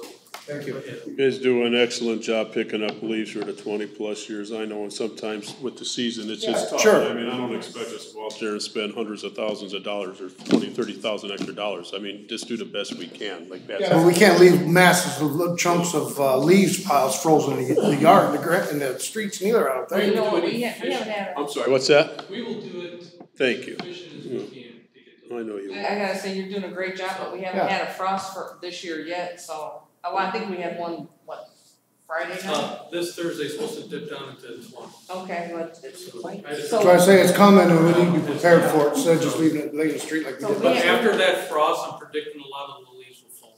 Yeah. Once that frost hits the trees and leaves, then those leaves will start. You guys are working Saturday and Sundays if you have to overtime. You know, I want them done, okay? Also for paint striping, I wanted to update council paint striping. Our sign crew, painted, about 72 miles of line striping throughout the Awesome. city. It's about 1,500 gallons of paint, so we did that. So, Good job. our recycling rate is at 21%, so. Awesome. Anything else? Well, let's The talk about calculation on snow. savings of that going out to a contractor, which we used to do? Well, the contractor in public services takes that on the recycle side for free. So instead of it going into our lane waste, which is about $58 a ton, we do not pay that. No, but I mean, the striping that we've taken over. Oh, the striping. What savings was that? Do you have any idea? to No, where- I do not know. It's probably cost in labor, material, about $38,000. I know there was a painting striping contract for how much was that? Before, Chris, you know how much it was before we start doing it? Well, Doing our own it striping? varies, because it depends on how much, you know, when we bid it out previously, it was, depends on how much you do. You know, if you did a street, it may be a couple $1,000s. If you did half the city, it's $200,000. So it varies. You'd have to break it down, and if you want, we can get you a report. No, I was just asking if he had that offhand. I look at it like Pat said, it's a savings of $38,000 if you're not running overtime, you're not paying an outside source, so. And even more important than any cost savings is just that it's more responsive. We can do a lot better customer service and a lot quicker response to our residents in terms of doing striping when we do it, as opposed to waiting and gathering them up and then doing them once a year or once every other year. So they do really great job. I've got a list coming in May for our crack sealing crew.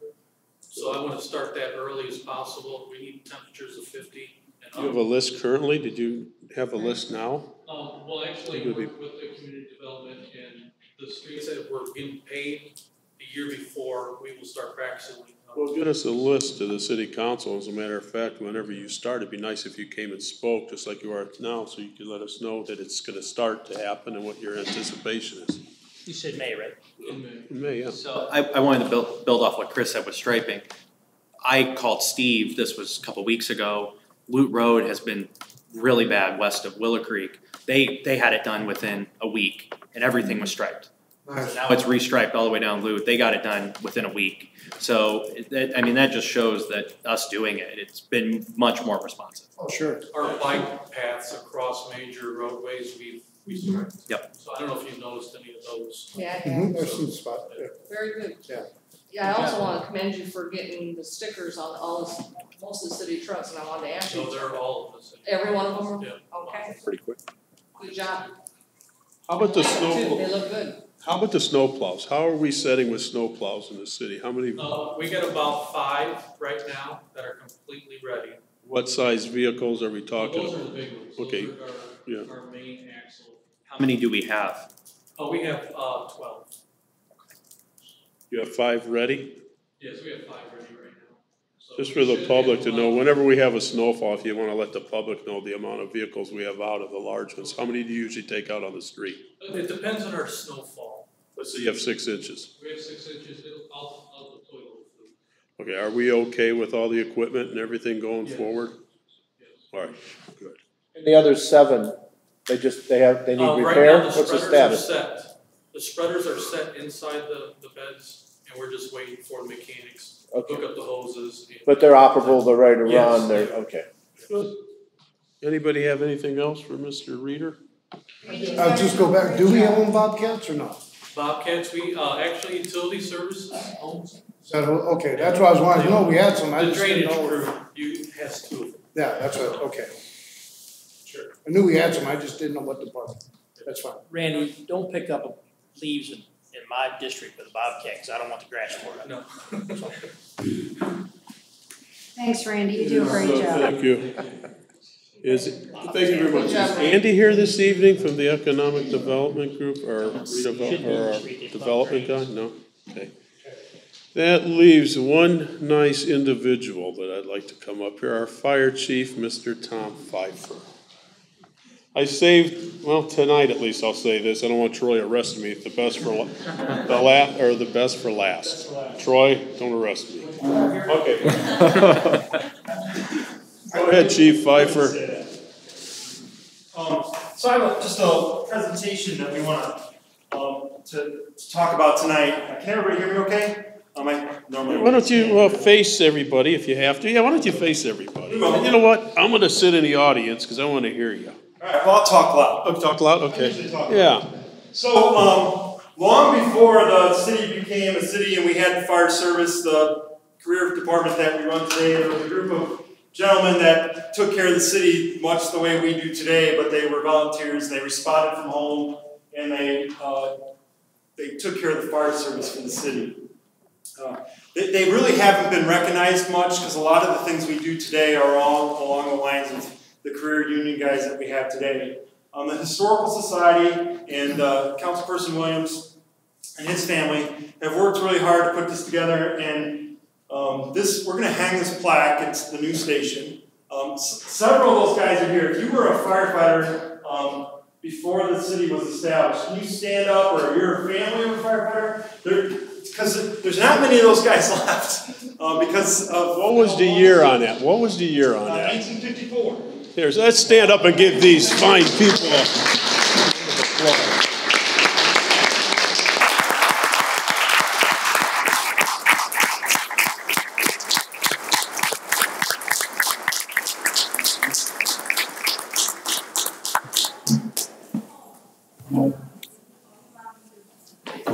Introduce yourself.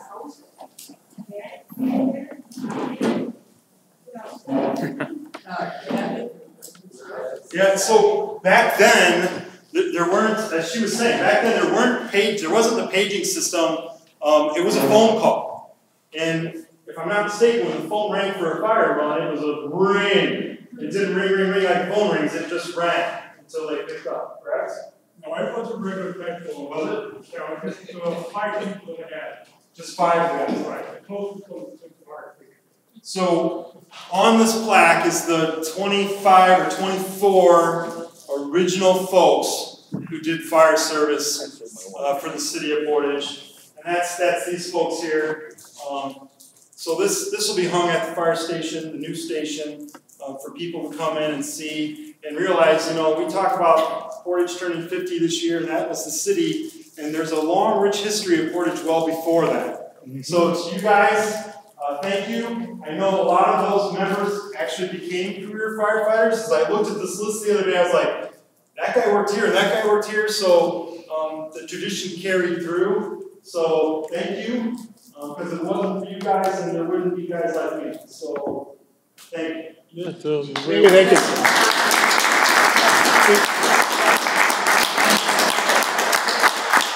You know, hey Chief, may I say something?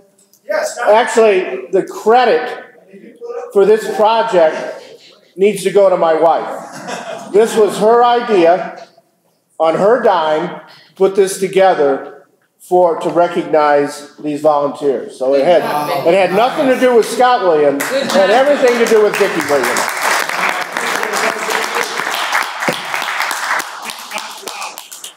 Pardon me, Tom? His wife took over. There you go. There you go. I couldn't handle it. She did a tremendous job, I'll tell you. I got the names, and we had to go through all the names trying to figure out who the guys originally started. I was coming along the list. So.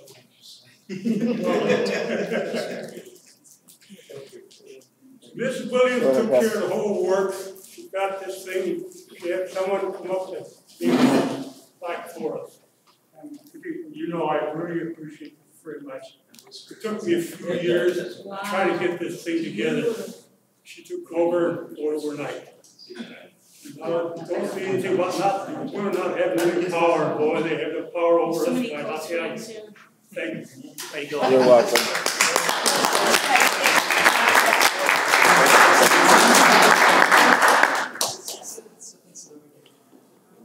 Mike wants a picture. Come on. Right, cheese. Awesome. Thank you for your service. You're welcome. Good job, Vicki. Good job. Thank you, Vicki. Thanks, Vicki.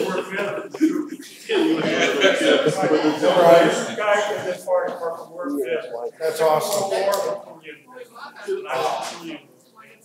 No, thank you for your service. I mean, just like Tom said, without you guys doing what you did and your wife's putting up with all the work you did, this city wouldn't be where we are today. So, Well, we thank you very much for service. this came late for us. Like I say, Vicki did a tremendous job. Thank you very much. Thank you, sir. Tom, thank you. I would just like to add a comment as they're speaking. Last week, Scott gave me a call and asked me about doing something at this meeting, okay? Scott asked me about doing something at this meeting and if there's a chance to meet. And I said, well, you know, I'm sort of busy today, but he goes, Mark, this is positive. He sent me a text message. Well, that evening, Scott was busy teaching and Vicki ended up coming where we met at. And I'll tell you what, she brought the plaque with the names. And I'll tell you what, it was so touching that Vicki and Scott would go ahead and do something that is so meaningful. I mean, it's just the human thing to do. And I'll tell you what, Vicki, I just want to thank you and Scott for doing this. I think it's just goes beyond.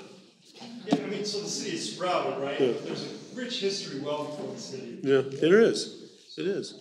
Just a couple of things. I don't have a standard report for you tonight, but so we did our change the clock, change the batteries, change the smoke detectors blitz. It would actually, you know, JJ's Pizza's worked with us. We've done that for 7 years in a row. They work with us. You know, it's a lot for them. They help with the donations of the pizzas. We worked with the Red Cross this year, who helped donate the smoke detectors. And then St. Mary's Hospital helped pick up the rest of the cost for the pizzas that JJ's didn't cover. It's working. You know, years I come up and tell you guys we gave out 10 pizzas and 30 smoke detectors.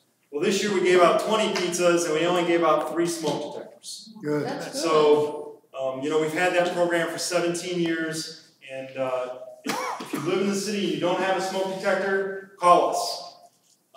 That's the quickest way to get notified in case of a fire. We will provide you a smoke detector. We've been doing it for a long time, and we're going to continue to do it. That's one of the best programs that we run. So, Are they just smoke detectors or the combined smoke and carbon monoxide? They're just smoke detectors. We're the American Red Cross is how we're getting them. They are upgraded now. They are the ones with the permanent lifetime battery in them. So, I mean, there's no batteries or anything like that you have to worry about replacing. Just to give you a real quick update on the status of our department also, we have 5 people currently in Fire Academy. They graduate on the 17th. Of those 5, 2 of them are ready. They were hired in previously, and they got their field training done. So when they get back to shift, they'll be cut loose and they can start functioning. The other 3 will have to go through their field training with us, and they should be cut loose hopefully in early February. We're still down 1 person. That person will start January 2nd, and then they'll have to go to the Fire Academy, and hopefully they'll be up and running about May. So, as the police department, the fire department's kind of in the same boat. We have not been at full staff at all any time this entire year, but we have to keep our manning levels up. As you look at our overtime budget, you guys see that. So, but hopefully soon we'll be back up to full budget, and that should help. Thank you. Excellent. All right, there's no other questions? Thank you. You always do an excellent job. Thank you. Thanks, Chief. Thank you. Thank you, Chief.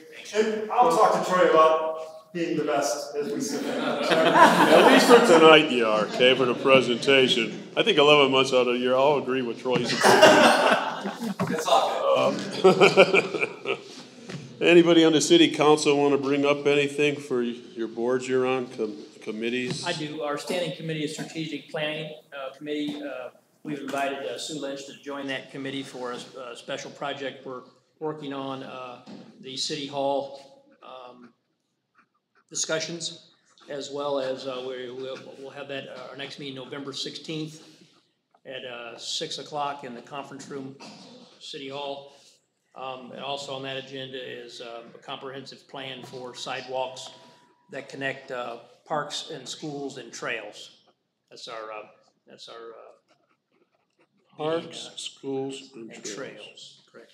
Right now, as we stand here, there's no sidewalk that goes directly to Founders Square from any neighborhood. So that's on our radar screen to get that fixed in 18 and 19. I was told, just out of curiosity, just since you're talking about about a new thing going up, building a new city hall. Yeah. I was told that we have over $100,000 probably already spent on plans. Is that correct, Chris? Or how much money have we spent in engineering or architecture? I believe you just approved, I believe the utility board just approved a bill, I think for $90,000 or so, just tonight for city hall design. Just make sure that we sort of watch our spending on that, until we get something in order. There shouldn't be any more city hall design bills after this, right? Correct. Okay, good. Nothing, of course, will be decided upon until it comes to this board. Let me ask you a question. You said you're doing something with the parks, schools, and trails. Are you meeting with the schools as part of that group that we formed, the partnership? Is that part of your partnership? Sidewalks were brought up at, not our last meeting, the meeting before, that getting sidewalks to the schools was a priority. Good. I just want to make sure that they're in the loop and you're taking it there. That is, when we talk about a partnership. Yep. Good, sounds good. Anybody else want to bring up anything for your committees? Okay. I have nothing to report. Ordinances, introduction of ordinance, first reading, 2018 employee salary ordinance. Councilperson Lynch, you go ahead, you're the council president. Do you want to take that? Sure.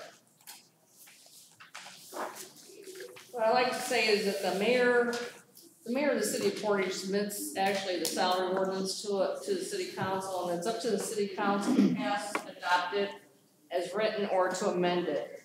And I'm going to hand out the amendments that we made to the salary ordinance that the budget committee, these are the budget committee's recommendations for the amendments to the budget ordinance that the mayor presented to the budget committee. Well, can we go ahead and just read the ordinance? Yeah. Yeah, just go ahead then after that and just read the original ordinance. You want me to go ahead and take that? Sure, go ahead. Okay. Sure. Go ahead, Pat, if you have it up. Pull it up right now. I can go ahead and read the ordinance. Ordinance number 17, as ordinance established the amount of salaries and compensation to be paid to all appointed employees as officers to the city of Portage, Porter County, Indiana, for the year of 2018. Be it and it hereby is ordained by the Common Council, City of Portage, Porter County, State of Indiana, as follows. Let the record reflect it's been read in its entirety. A motion to suspend? Motion to suspend. Second. You call the roll. Clerk Treasurer? So we're on Councilperson Clem? Yes. Councilperson Williams? Yes. Councilperson Gannon? Yes. Councilperson Zilli? Yes. Councilperson Lynch? Yes. Councilperson Prisco? Yes. Councilperson Modesto? Yes. Is there a motion to Motion to adopt. Is there a second? Adopt the amendments to the salary ordinance that the mayor. I think we'd have to do the motion to amend first. Yeah, and then you can make that, yeah. I make a motion to amend. Second. Let's have some discussion. You can go ahead, Liz, since you made the motion. You're first in order to speak. Go ahead. Councilwoman Modesto.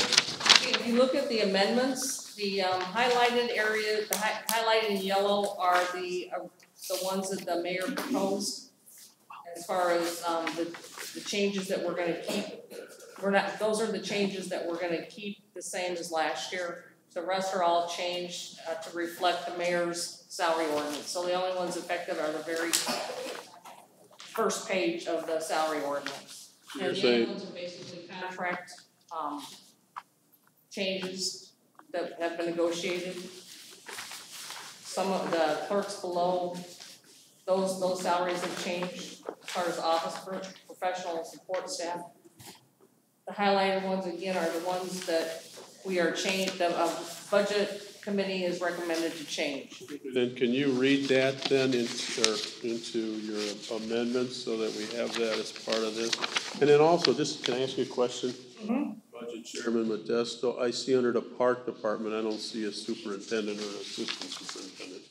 The mayor did not submit any salaries for the park department at all, so we cannot put them in there according to state statutes. If I'm wrong, correct me, but we have to go with what the mayor submits to us. That's true. So they're not in here at all, neither is the harbor master. He never submitted a harbor master salary, so. So I'm assuming that the park board would approve the park superintendent, assistant superintendent, and then the port authority would do the harbor master, correct? All right, do you want to just? Is that correct, Greg? That's what I would expect. Yeah, you just want to read the changes or just the highlighted, but I guess. The changes that are highlighted would be the fire chief would be at $81,000, the police chief would be $79,750, director of economic development would be $85,000, assistant fire chief would be $66,500. The assistant chief of police would be $68,500. Division chief fire would be $63,000. Division chief inspector fire would be inspector for the fire would be $64,750. The major for the police department would be $65,500. The captain of the police department would be $62,000. The captain of detectives at the police department would be $64,000. Assistant superintendent of the street would be $71,000. The building commissioner would be $59,500, and the director of community development would be $65,000, and the civil designer for under the community development department would be $62,500. Those are the changes that the budget committee recommends that was made to the budget.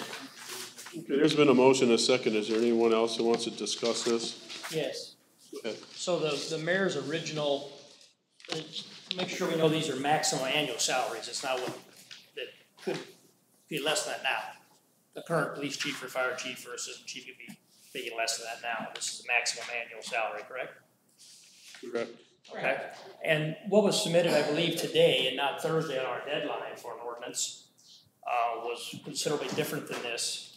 I'm pleading with the chairman again that we should have this information prior to sitting down here today and handing an amendment to us without us having time to study or converse or ask questions. We've discussed this in the past. I'm asking the chairman to not allow this to go forward. We need to have this information prior to 5 minutes before a vote. Can we just interject? This is just not the way we should conduct business for the. Can I just interject something? Can I just interject something? I don't think the mayor sent his off until when? When did we get the mayor's proposal? Thursday? It was last Friday? week, yeah, Thursday. Friday of last week. Now, I know that the budget group has been meeting. They've met at least 10 times. They've discussed this at least 2 or 3. Once you get the mayor's on a Thursday, and we get it in our Dropbox on a Friday, and it gives us Saturday, Sunday, and Monday, I think they move pretty efficiently in being able to work on these numbers. And I would like to this time around, you did a very good job. I know last time you were. We've discussed this at a public forum at least twice as far as what the budget committee's recommendations were gonna be, and the mayor was present at both of those meetings. So he's fully aware of what the budget committee was gonna recommend. And it was voted on in both of the budget committee meetings to proceed with the recommendations that we are giving the full council. Again, I'll repeat, we were given this last Friday from the mayor, and we were just giving this changes 10 minutes before the meeting started. Did not have a chance to review this, to discuss it, to talk to anyone about it. This is, the budget committee does not just have the power to, in 10 minutes, change salary ordinances. Well, without us having time to discuss. Well, I've made telephone calls. I do understand. Yeah, but can I say one thing? I mean, I've made telephone calls to Councilman Williams, Councilman Clem, and of course to Liz over the past week or 2. So a lot of this information, I guess if you make a telephone call to these individuals, you may find something out. You just can't wait on them to call you. I know you call me a lot over things, and I try to get the answers. That's not the point. The point is we asked for this to always be in a Dropbox on Thursday afternoon so we could review it over the weekend. So three people, well, we'll take that up with the mayor when he's available.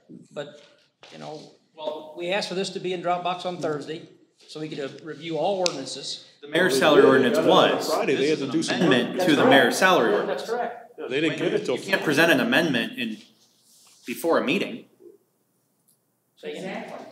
The mayor presents the salary ordinance. That was in Dropbox on November 2nd. I mean, making the salary ordinance on November 2nd. This is an amendment being offered. Just let the public. A salary ordinance. We asked for this to be done on Thursday so we can review it. But we didn't get it, they didn't get it till Friday. Beforehand, and we're expecting. We make amendments all the time up here. As a matter of fact, we made 2 of them. Not of this magnitude. Not of this magnitude in someone's livelihood. Okay, the question, did you call for the question? Yeah, you know what, I just wanna reiterate, we've had 2 budget meetings that Mr. Clem, you have not been attended, and they've been publicized. Mr. Cannon, I'm sorry. Mr. Clem was there, he's on the budget committee. But, you have not attended, and if you would have attended either one of those 2 budget meetings in the past, you would have been fully aware of the changes that were gonna be made to the budget, as the mayor was. And the mayor presented his budget, and these are the amendments that were discussed previously at 2 budget meetings that were public meetings. And it's not my fault, or I don't think it's the rest of the council's fault that you're not aware of these. And again, Colin, you can't amend nothing until it's brought to the council anyways. Not Colin's comment, you said you can't amend nothing until it's opened up to the council anyways. Is there anybody else who wants to speak on this? If not, call the roll. Councilperson Williams? Yes. Councilperson Cannon? Yes.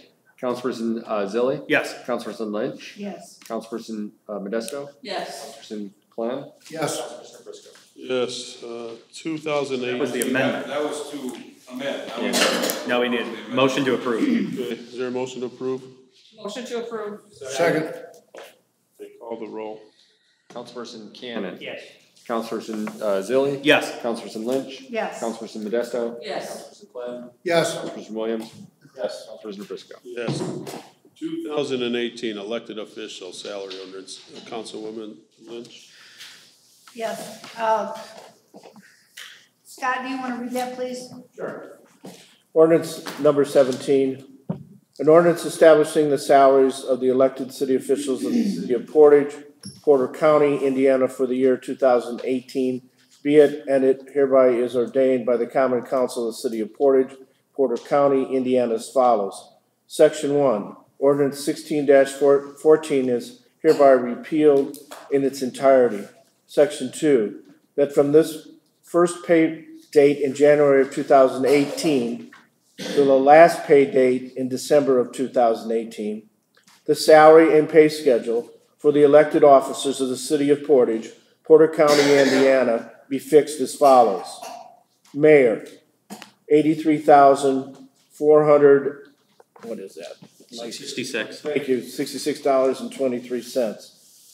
Clerk treasurer will be compensated from the city of $65,886.82.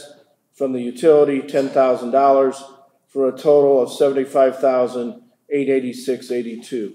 Common council members compensated from the city at $16,500 and the utility of $5,000 for a total salary of $21,500.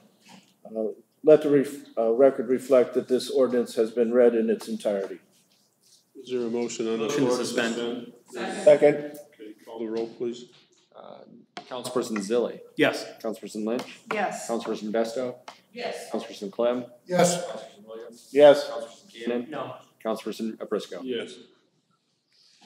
Okay, the ordinance dies because of a Doesn't die. first reading, huh?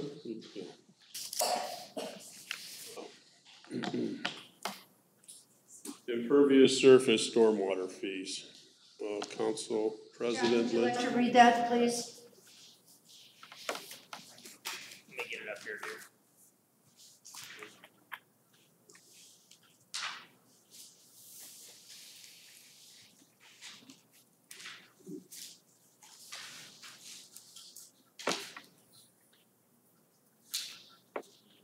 An ordinance to the city of Portage, Porter County, Indiana, amending stormwater utility user fees and policies for the city of Portage, Indiana, whereas the city of Portage owns and operates municipal separate stormwater system, MS4, approved into IC 8-1.5-5, and whereas the city of Portage, City Common Council created the city's Department of Stormwater Management, hereafter referred to the stormwater utility, and delegates the perennial responsibility of overseeing the operation and maintenance and repair of the city municipal separate stormwater sewage system, MS4, in compliance with all applicable federal, state, and local laws, rules, and regulations of the City Utility Service Board. Let the record show this has been read in its entirety.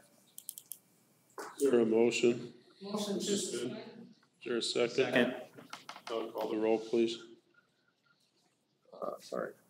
Councilperson Lynch. Yes. Councilperson Modesto. Yes. Councilperson Clem. Yes. Councilperson Williams. Yes. Councilperson Keenan. No. Councilperson Zilli. Yes. Councilperson Briscoe. Yes. Introduction of ordinances. Councilperson President Lynch, chickens within city limits. Yes, Colin, would you please read that? Sure. Ordinance number 17 an ordinance of the city of Portage, Indiana, amending chapter 10 of the municipal code of the city of Portage entitled Animals, be it and it is hereby ordained by the Common Council of the city of Portage, Porter County, Indiana, as follows. Let the record reflect this has been read in full. Motion to suspend. Second. Call the roll, please. Councilperson Modesto. Yes. Councilperson Clem. Yes. Councilperson Williams. Yes. Councilperson Keenan. Yes. Councilperson, we should put you back in line. Councilperson Briscoe. Sorry, I've been skipping. Councilperson Zilli. Yes. Councilperson Lynch. Yes. Was there a motion on the floor? Motion to adopt. Motion to deny. Second that. Well, she got a second, so. Yeah. Okay. Is anybody on the council? You were seconding. Talk about it, I guess. And deny. I guess, Liz, you would have the first shot since you made the motion. Okay, I've talked to numerous people about this, the chicken ordinance, and I have come to the conclusion that I don't think this is something that we need to open up in the city of Portage. I'm talking to our code enforcer at Lynx. He is totally against this chicken ordinance. He gave me very good substantiated reasons why he was not for this ordinance to go into effect. Besides it drawing other wild animals into the community, it would also tie up a lot of his time. He gets complaints now, and it's not even an ordinance, it's not legal to have them, he gets a lot of chicken complaints. So I have to go with one of our expert city officials as far as his recommendation, so that is my reason for not wanting the chicken ordinance in the city of Portage, for allowing chickens to be raised in the city of Portage. I'd also like to make a comment as well. Go ahead. I did some research on this as well, and I also talked to the animal control, and he sees to where, and I see it as well, we already have a problem in our community with coyotes and hawks, type of vultures that would consider this as a meal. And if they don't find the chickens as a meal, all it's gonna do is draw them in, and then they'll be out there eating your dog.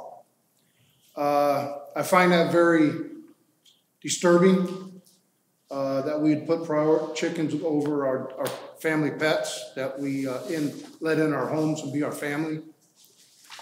And I also am considered about this opening up the door for other children coming to us that say, you let chickens in the community, I'm allergic to chickens. I want rabbits, I want bunnies, I want a sheep.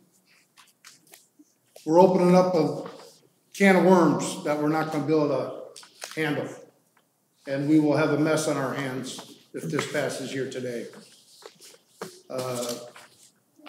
Gotta look at our importance of what the chicken would be for. It would be eggs only, but the dangers that come with it is too severe for me to support. Thank you. I'd like to know if there's anybody here. Well, let the council speak first. I mean, usually. Well, maybe we have questions for that person. I do. Does anybody I else? don't think I have questions about is the ordinance. I don't have any questions about the ordinance. I've heard the reasoning before as far as, you guys heard it at the ordinance committee, as far as why they want chickens. I think it's Is just. somebody out in the audience that wants to have the chickens, to raise chickens? I mean, raise your hand. They had actually emailed me when they emailed me some sample ordinances about raising and so forth. They wouldn't be available tonight, right? Okay, fine. Is there anybody else on the city council then that wants to talk about the ordinance? I do. I just want to say that I know that Valpo has a chicken ordinance and that there are other communities that have them. I read the ordinance and it's pretty restrictive. There's a lot of things they can't do. The people that I know that have chickens in Valpo don't have coyotes coming after them, and it's specific to backyard chickens. So I guess I don't have a problem with it in particular. I don't see where we already have coyotes in the city. They're already out there. So we have owls that come in and kill people's pets, and we have hawks. So I certainly don't have a problem with 4 little hen chickens being penned in a pen and being monitored. So I frankly don't have a problem with it. The only concern that I had with this ordinance, to be honest with you, I mean, if you're only gonna have chickens, 4 of them, I just think that the values of your home would go down personally. What leads from chickens, before you know it, they grow from 4 to 6 or 8. Who's gonna monitor this? I mean, I don't have a full-time chicken guy to run around the city. The guys that do our code enforcement, John's against it. I got a call today from the animal guy, Control Rick, and it's just one of those situations where I think that the monitoring is gonna take up so much time and so forth. Chickens multiply, the roosters, I guess you can't have them, but obviously, whenever you get chickens, who knows who's gonna get those involved, roosters, if you get calls for that. There could be a multitude of other issues that come out of this thing that I really don't wanna address down the road. So, I guess I'll ask, is there something in the city ordinance that prevents a person from having a chicken now? Yes, there is. For our farm animals, we do not allow. Chickens are listed. Yeah, they're considered a farm animal. And if we allow one farm animal, we don't allow the rest. To make sure that we already weren't allowing them. No, we're not. And we already get a lot of complaints, according to our code enforcement, about chickens. And they'll just escalate if we allow them to be legal. Is there anybody else that wants to speak? People in the city that already have chickens? I've never seen any. They have, and I've had 3 or 4 in my district that have had them, And and they've speaking had. with code enforcement officer, he's currently writing it as a zoning violation. Because it's against the residential use. Okay, is there anybody else on the city council that wants to talk about the Yes, I chicken would. ordinance? I would. I was hoping to amend it and add a couple other animals to it, but it looks like that may be on deaf ears. But if a 4-H child would like to have 4 chickens for a 4-H project for the county fair, that would exclude them from being able to do that if they live in the city. Would not, in all fairness, wouldn't be fair to them compared to the township, which is just blocks away from some of our homes now, and as well as within inside the county, to not allow a 4-H child to have 4 chickens per parcel. Chicken coop is what it has to be kept in. If you read the ordinance, it's pretty restrictive. Just go to tell a child they can't have 4 chickens for a 4-H compared to someone just outside in South Haven or in the township, just blocks away from the city is just unconscionable that we wouldn't allow a child to have 4 chickens. I'd like to see 4 bunnies, and I'd also like to see 4 ducks to be allowed, because those are 4-H type items that are animals that are extremely important. The more we can encourage a child to deal and to nurture an animal is makes our society, I think, a little bit better, a little bit at a time. There's quite a few dogs and cats out there. I have another question. You brought it up. Are you not allowed to have a bunny right now? No, they're considered farm animals. Rabbits are considered farm animals too. Well, I got one thing to reiterate. We have a shelter, a Porter County shelter that's full of animals. So if a child wants to try to adopt one of the animals, that would be a great asset to our Porter County shelter. And I gotta reiterate with Mark, I think it would cause property values to go down, and I represent the west side of the city, and my property abuts 5 other properties, and it would be a detriment to my property and my 5 property owners that abut to my property to allow a chicken coop to be built and be 10 foot high. It would restrict the view in our backyards, and there would be a large stench for all 5 of us, because chickens do smell. They do stink. You can have up to 4 dogs, and you think that they don't poop in the yard and it stinks? I agree with you, Sue, but we're not debating dogs right now. We're debating chickens. And are we gonna add 4 chickens and 4 dogs? Property values have not gone down in Valparaiso because of 4 chickens. You know, I don't think we're even comparing the correct ordinances, because I think. Hey, all right, let's vote one at a time. That's where this ordinance came from. Our attorney just. Is there anybody else that wants to discuss this that hasn't spoken? And I'm getting tired of being cut off. Is there anybody else that wants to discuss? Well, you have your opportunity if you think you got cut off. I didn't hear you get cut off. I didn't hear you get cut off. I was referring to Ken, and the ordinance came from Valparaiso and surrounding neighborhoods, or surrounding communities. And their property values have not gone down because of 4 chickens in Valparaiso. Are you in the real estate business? You know that as a fact? We all know their property value is higher than ours. So. Okay, the motion was to deny. So if you vote yes, you're basically saying that you don't want this ordinance to go forward. I want to clear that up. Call the roll, please. Councilperson Clem? Yes. Councilperson Williams? Yes. Councilperson Gannon? No. Councilperson Briscoe? Yes. Councilperson Zilli? No. Councilperson Lynch? No. Councilperson Modesto? Yes. Introduction of resolutions. A, Marina Shores 2017 pay for 2018 assessments. Sue? Yeah, I'm trying to find one here. Hold on.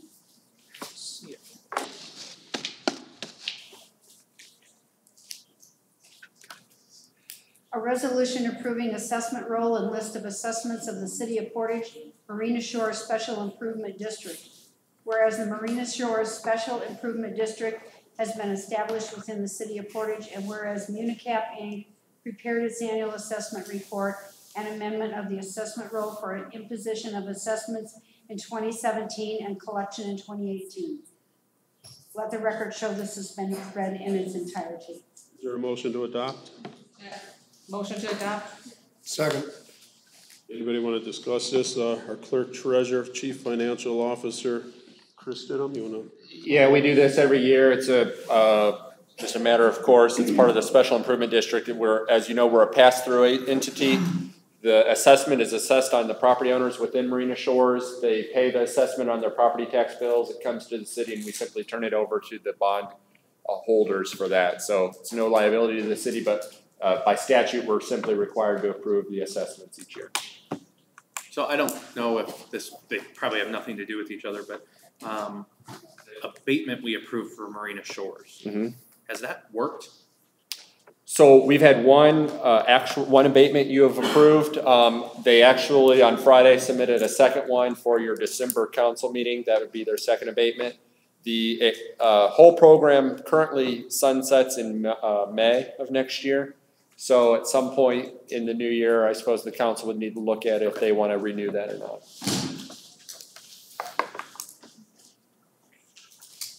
Okay.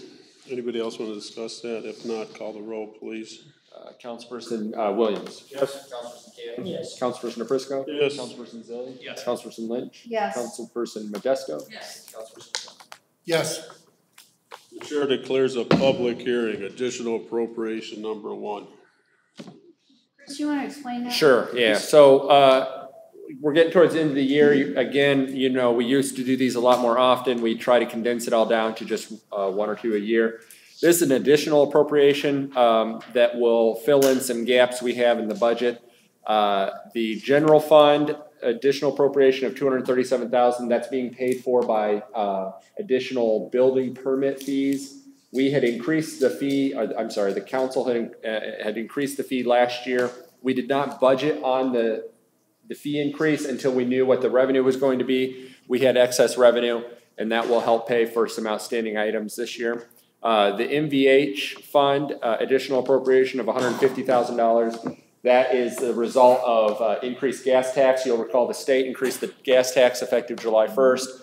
That money flows out to the locals. We started getting our excess distributions in the second half of the year, so we're using some of that to pay off street equipment needs.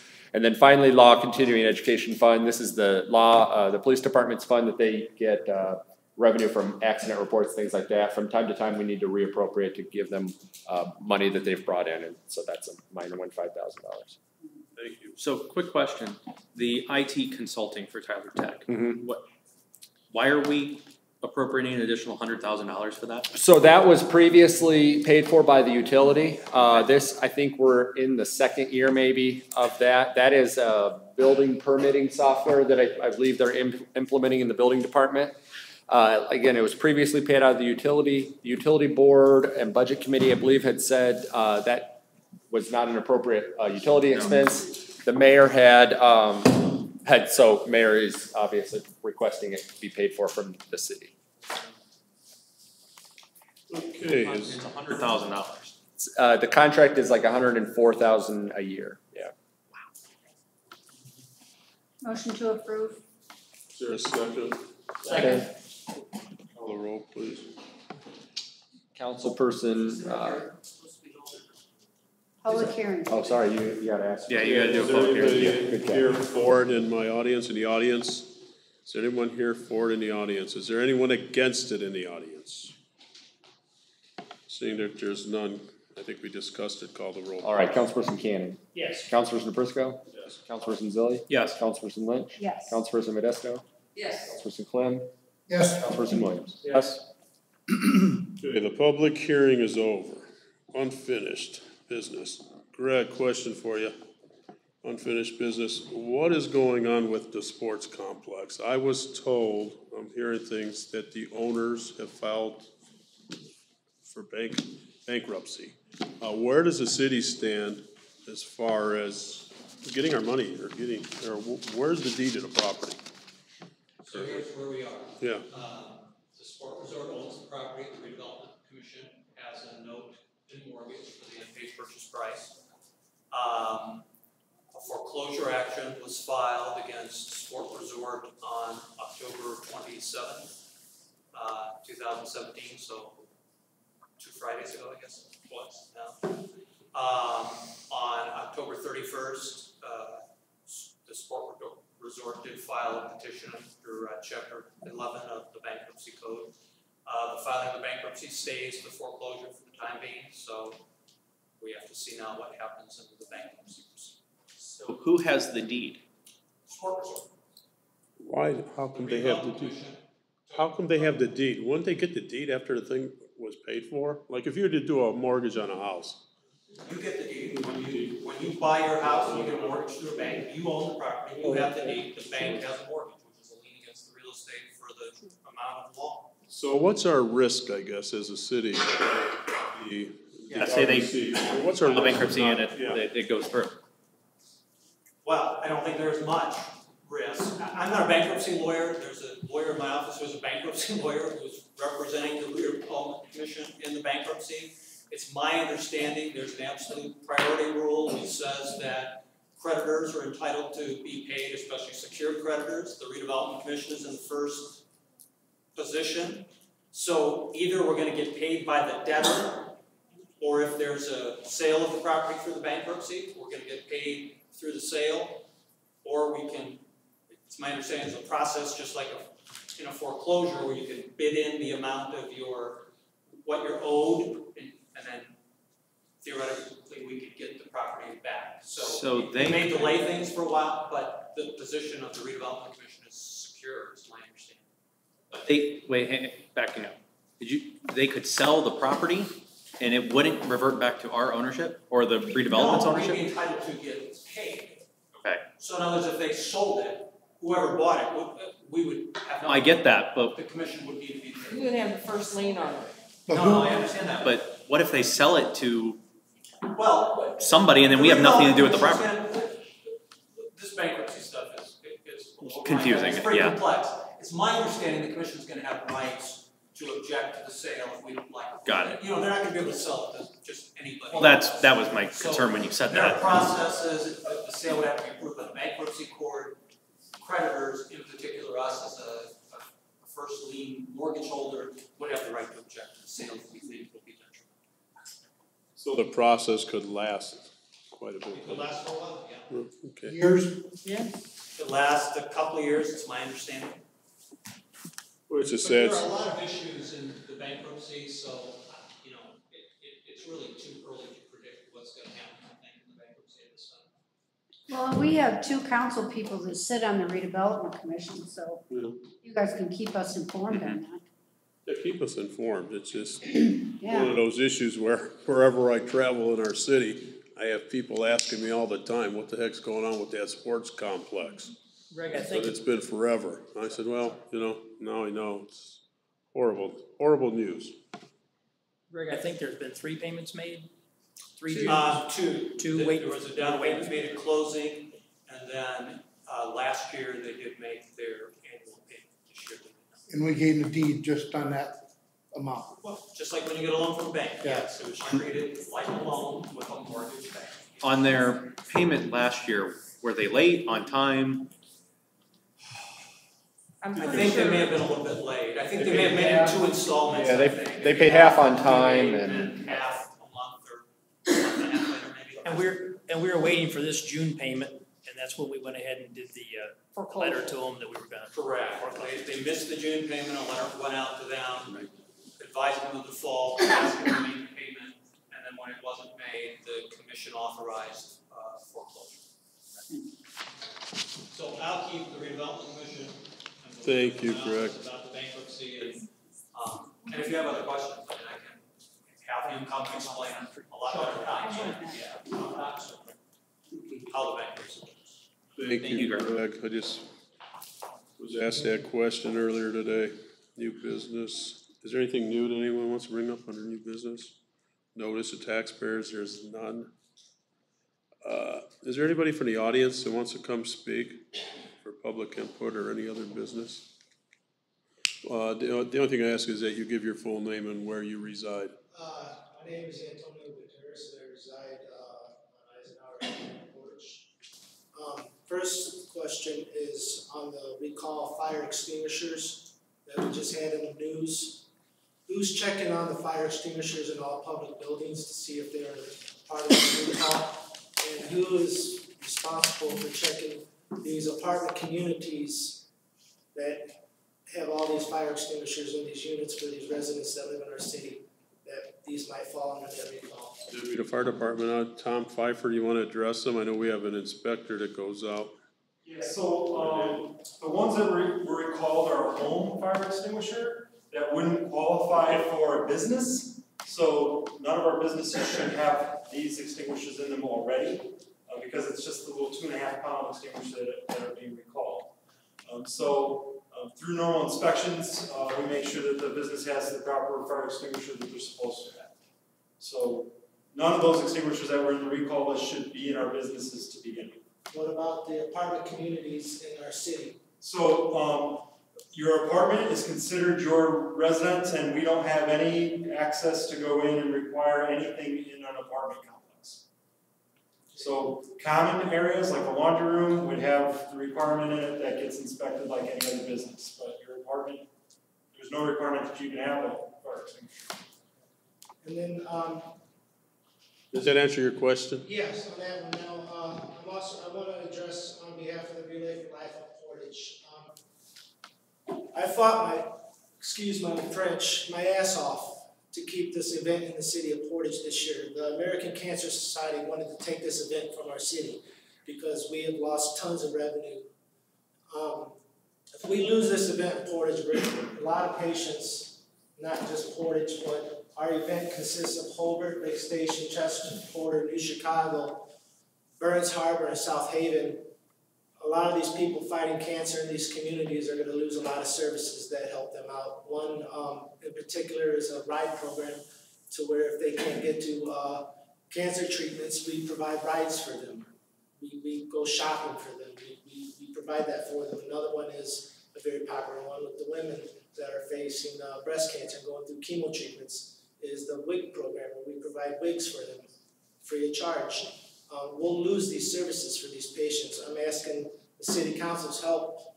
Maybe if you guys can all form a team. I'm not asking for donations. I want more people involved in the event at the city level. Like in years past, we've had city teams. The last 4 years, there has not been a city team at our relay event. Well, I'll pass that on to Mayor Snyder. He's not here. I mean, most of the people on the city council have full-time jobs. I own 2 businesses. I sit on the utility service board. I know that. I serve on the utility service board. That takes up 20 hours of my time since the mayor's been off it. And, you know, it's just, we will. But I will pass it on to the mayor. As a matter of fact, if you want to give him a call, I think you have his number probably. I'm sure nobody here wants to lose this event. Yeah, no, I agree with you. We sure don't. Yeah, we'll see what the administration would do. Maybe Jenny, if she's still here from the park department, that'd be your perfect person to talk to, possibly, you know, to try to get some help for you. I know we had a number of teams from the city. We had like the street department, the Yeah, fire department. I think the police department had their own team. Yes, they have. Years past, yeah, absolutely. I mean, when I first started with Relay 8 years ago, we were pulling in $160,000. We barely raised $50,000 last year. Not a Portage event. Just for the Portage City of Portage event.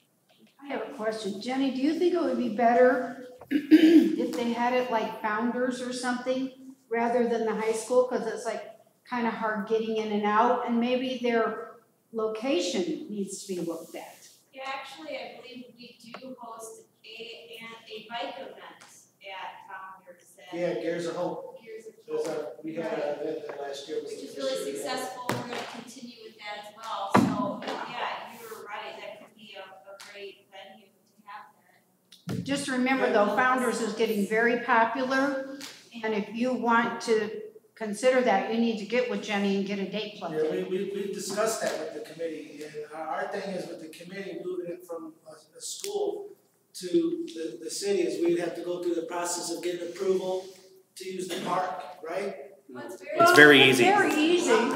Okay. It's very easy. And then about inclement weather, where is everybody gonna go? When we have the school there, where we can rush people inside in case of inclement weather, you know, that's just a risk you take. I mean, you have it in the summertime. I mean, it's just the risk you take in business. Inclement weather, so. We get police departments in schools. Yeah. Fire department. Fire department, pretty close. Yeah, check in, work with Jenny. I mean, I think it's a perfect thing. See what we can do, and I'll talk to the mayor. It'd be a nice move. It might change it up for you. Yeah.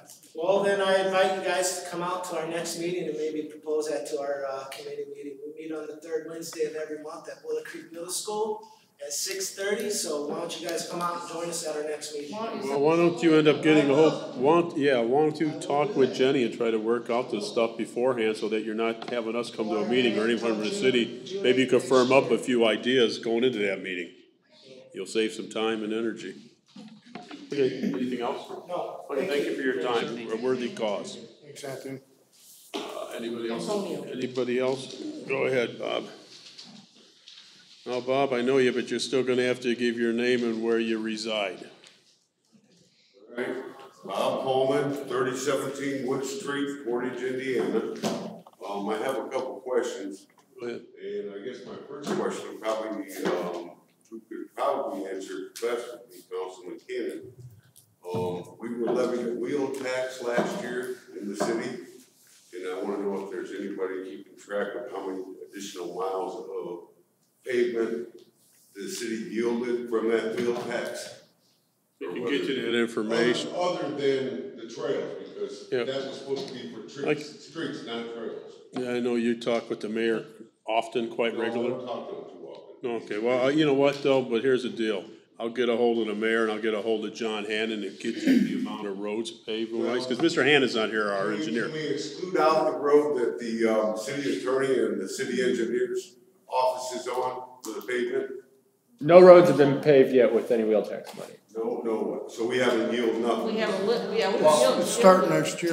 One at a time, okay? Go ahead, Chris. So I guess a better way to put it would be, we've been using the money for a specific purpose, which was to achieve a matching grant from the state, which we just received word a couple weeks ago that we did receive.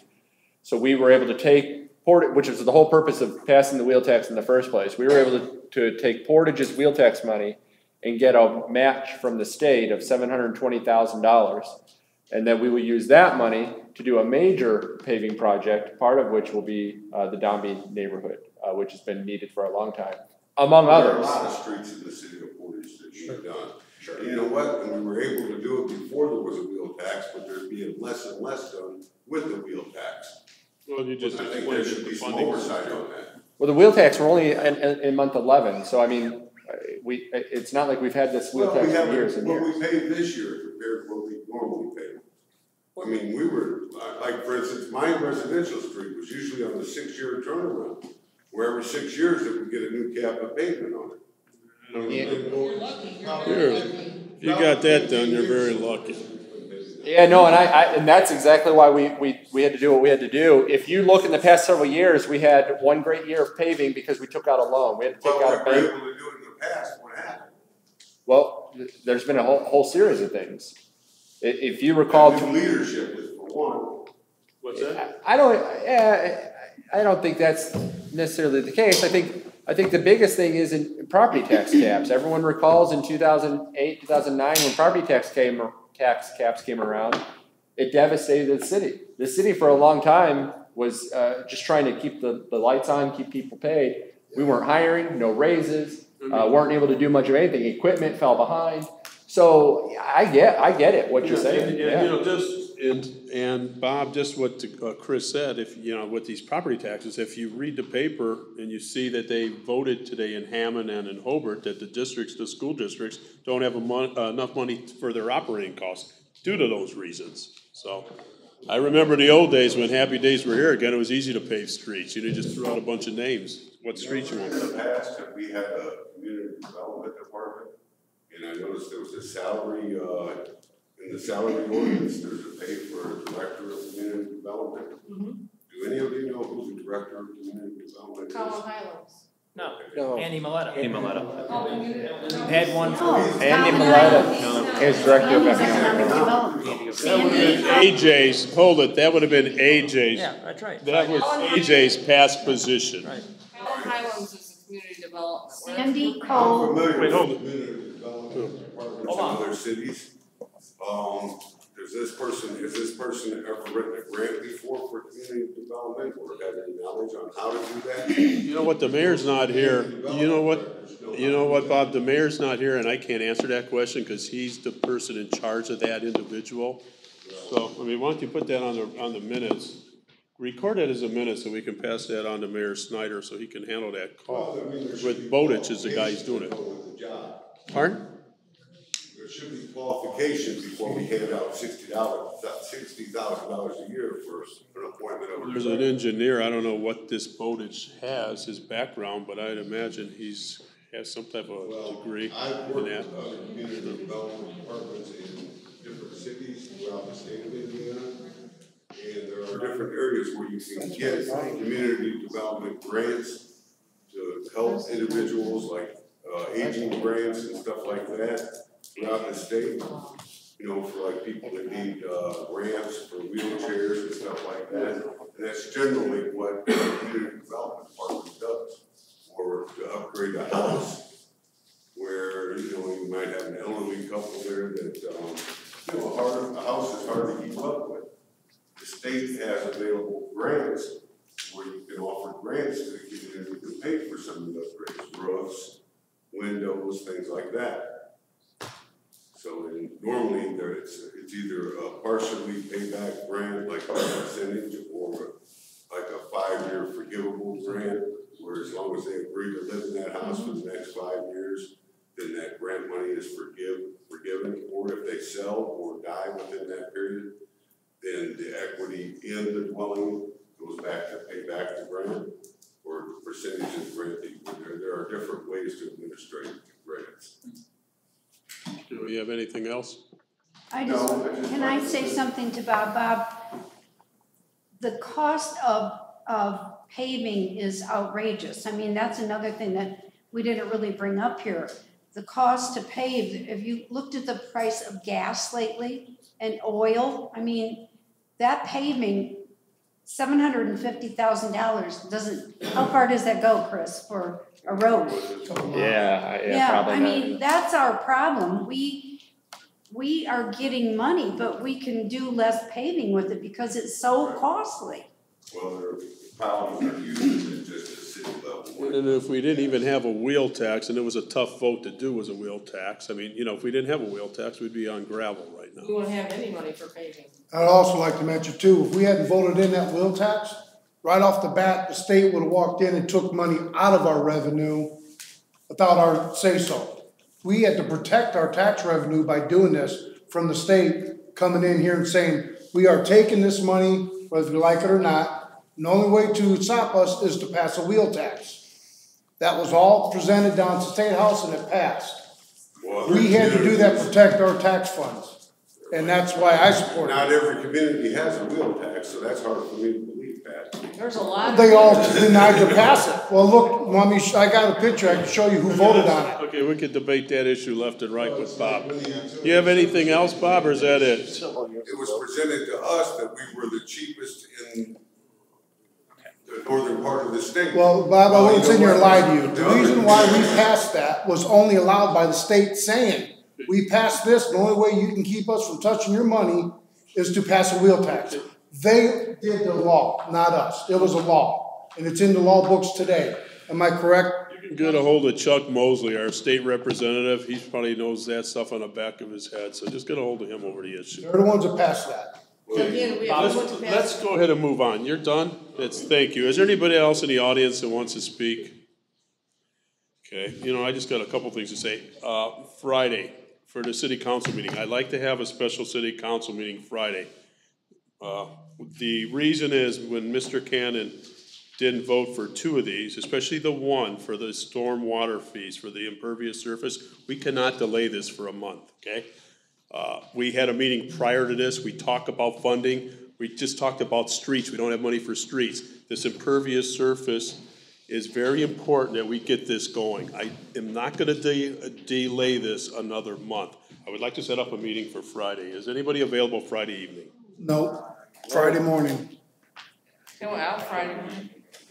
Early? I don't care. I'd like to I'm meet available Friday. I'm Friday. not going to let this vote tonight put this off, okay? The sooner we move forward, the better off we'll be on this. Just set a time, Mark, and we'll see. Friday morning, if everybody's available, let's meet at 10 a.m. would be fine. We can meet here. Is everybody good for 10 a.m. Friday morning? Let me know. Liz? Let me double check, I got my calendar. Looking. Come on, put that calendar away. We go buy chickens or something? Stock. I'm available. The You're 10th? available, okay. Liz is available. What about you? Friday, 10 a.m. This Friday, Yeah. 10 a.m.? Yeah. Right here? Yeah. I will be here. We gotta check, make sure the park's available Friday at 10 a.m. Okay, we'll find a room downstairs. It's a holiday. Oh, that's right, it is. You're right. That's a holiday. Are we closed? That wouldn't stop us from having a meeting. What does Veterans Day have to do with us having a meeting? Nothing, let's meet. She won't have any staff. I don't care, it wouldn't take long, just leave a few chairs up from tonight. Unless you got some planned here Saturday. Troy, is the community Huh? room open? Yeah, you can use our training room. We can use. But the will you have community staff room. there either? I've never been to that training room. Okay. Use your training rooms. We're open 24/7. Go to the PD and We'll use go their to the training. police department, okay? All right, Scott, are you good for 10 a.m.? Yes, I am. Mr. Cannon? I am. Okay. Good, Sue? And what's on the agenda for this, Mark? The agenda's gonna be the two ordinances that didn't go through today because Elected official salaries. they were voted down on suspension. The 2018 elected official salary ordinance and the impervious surface stormwater fees.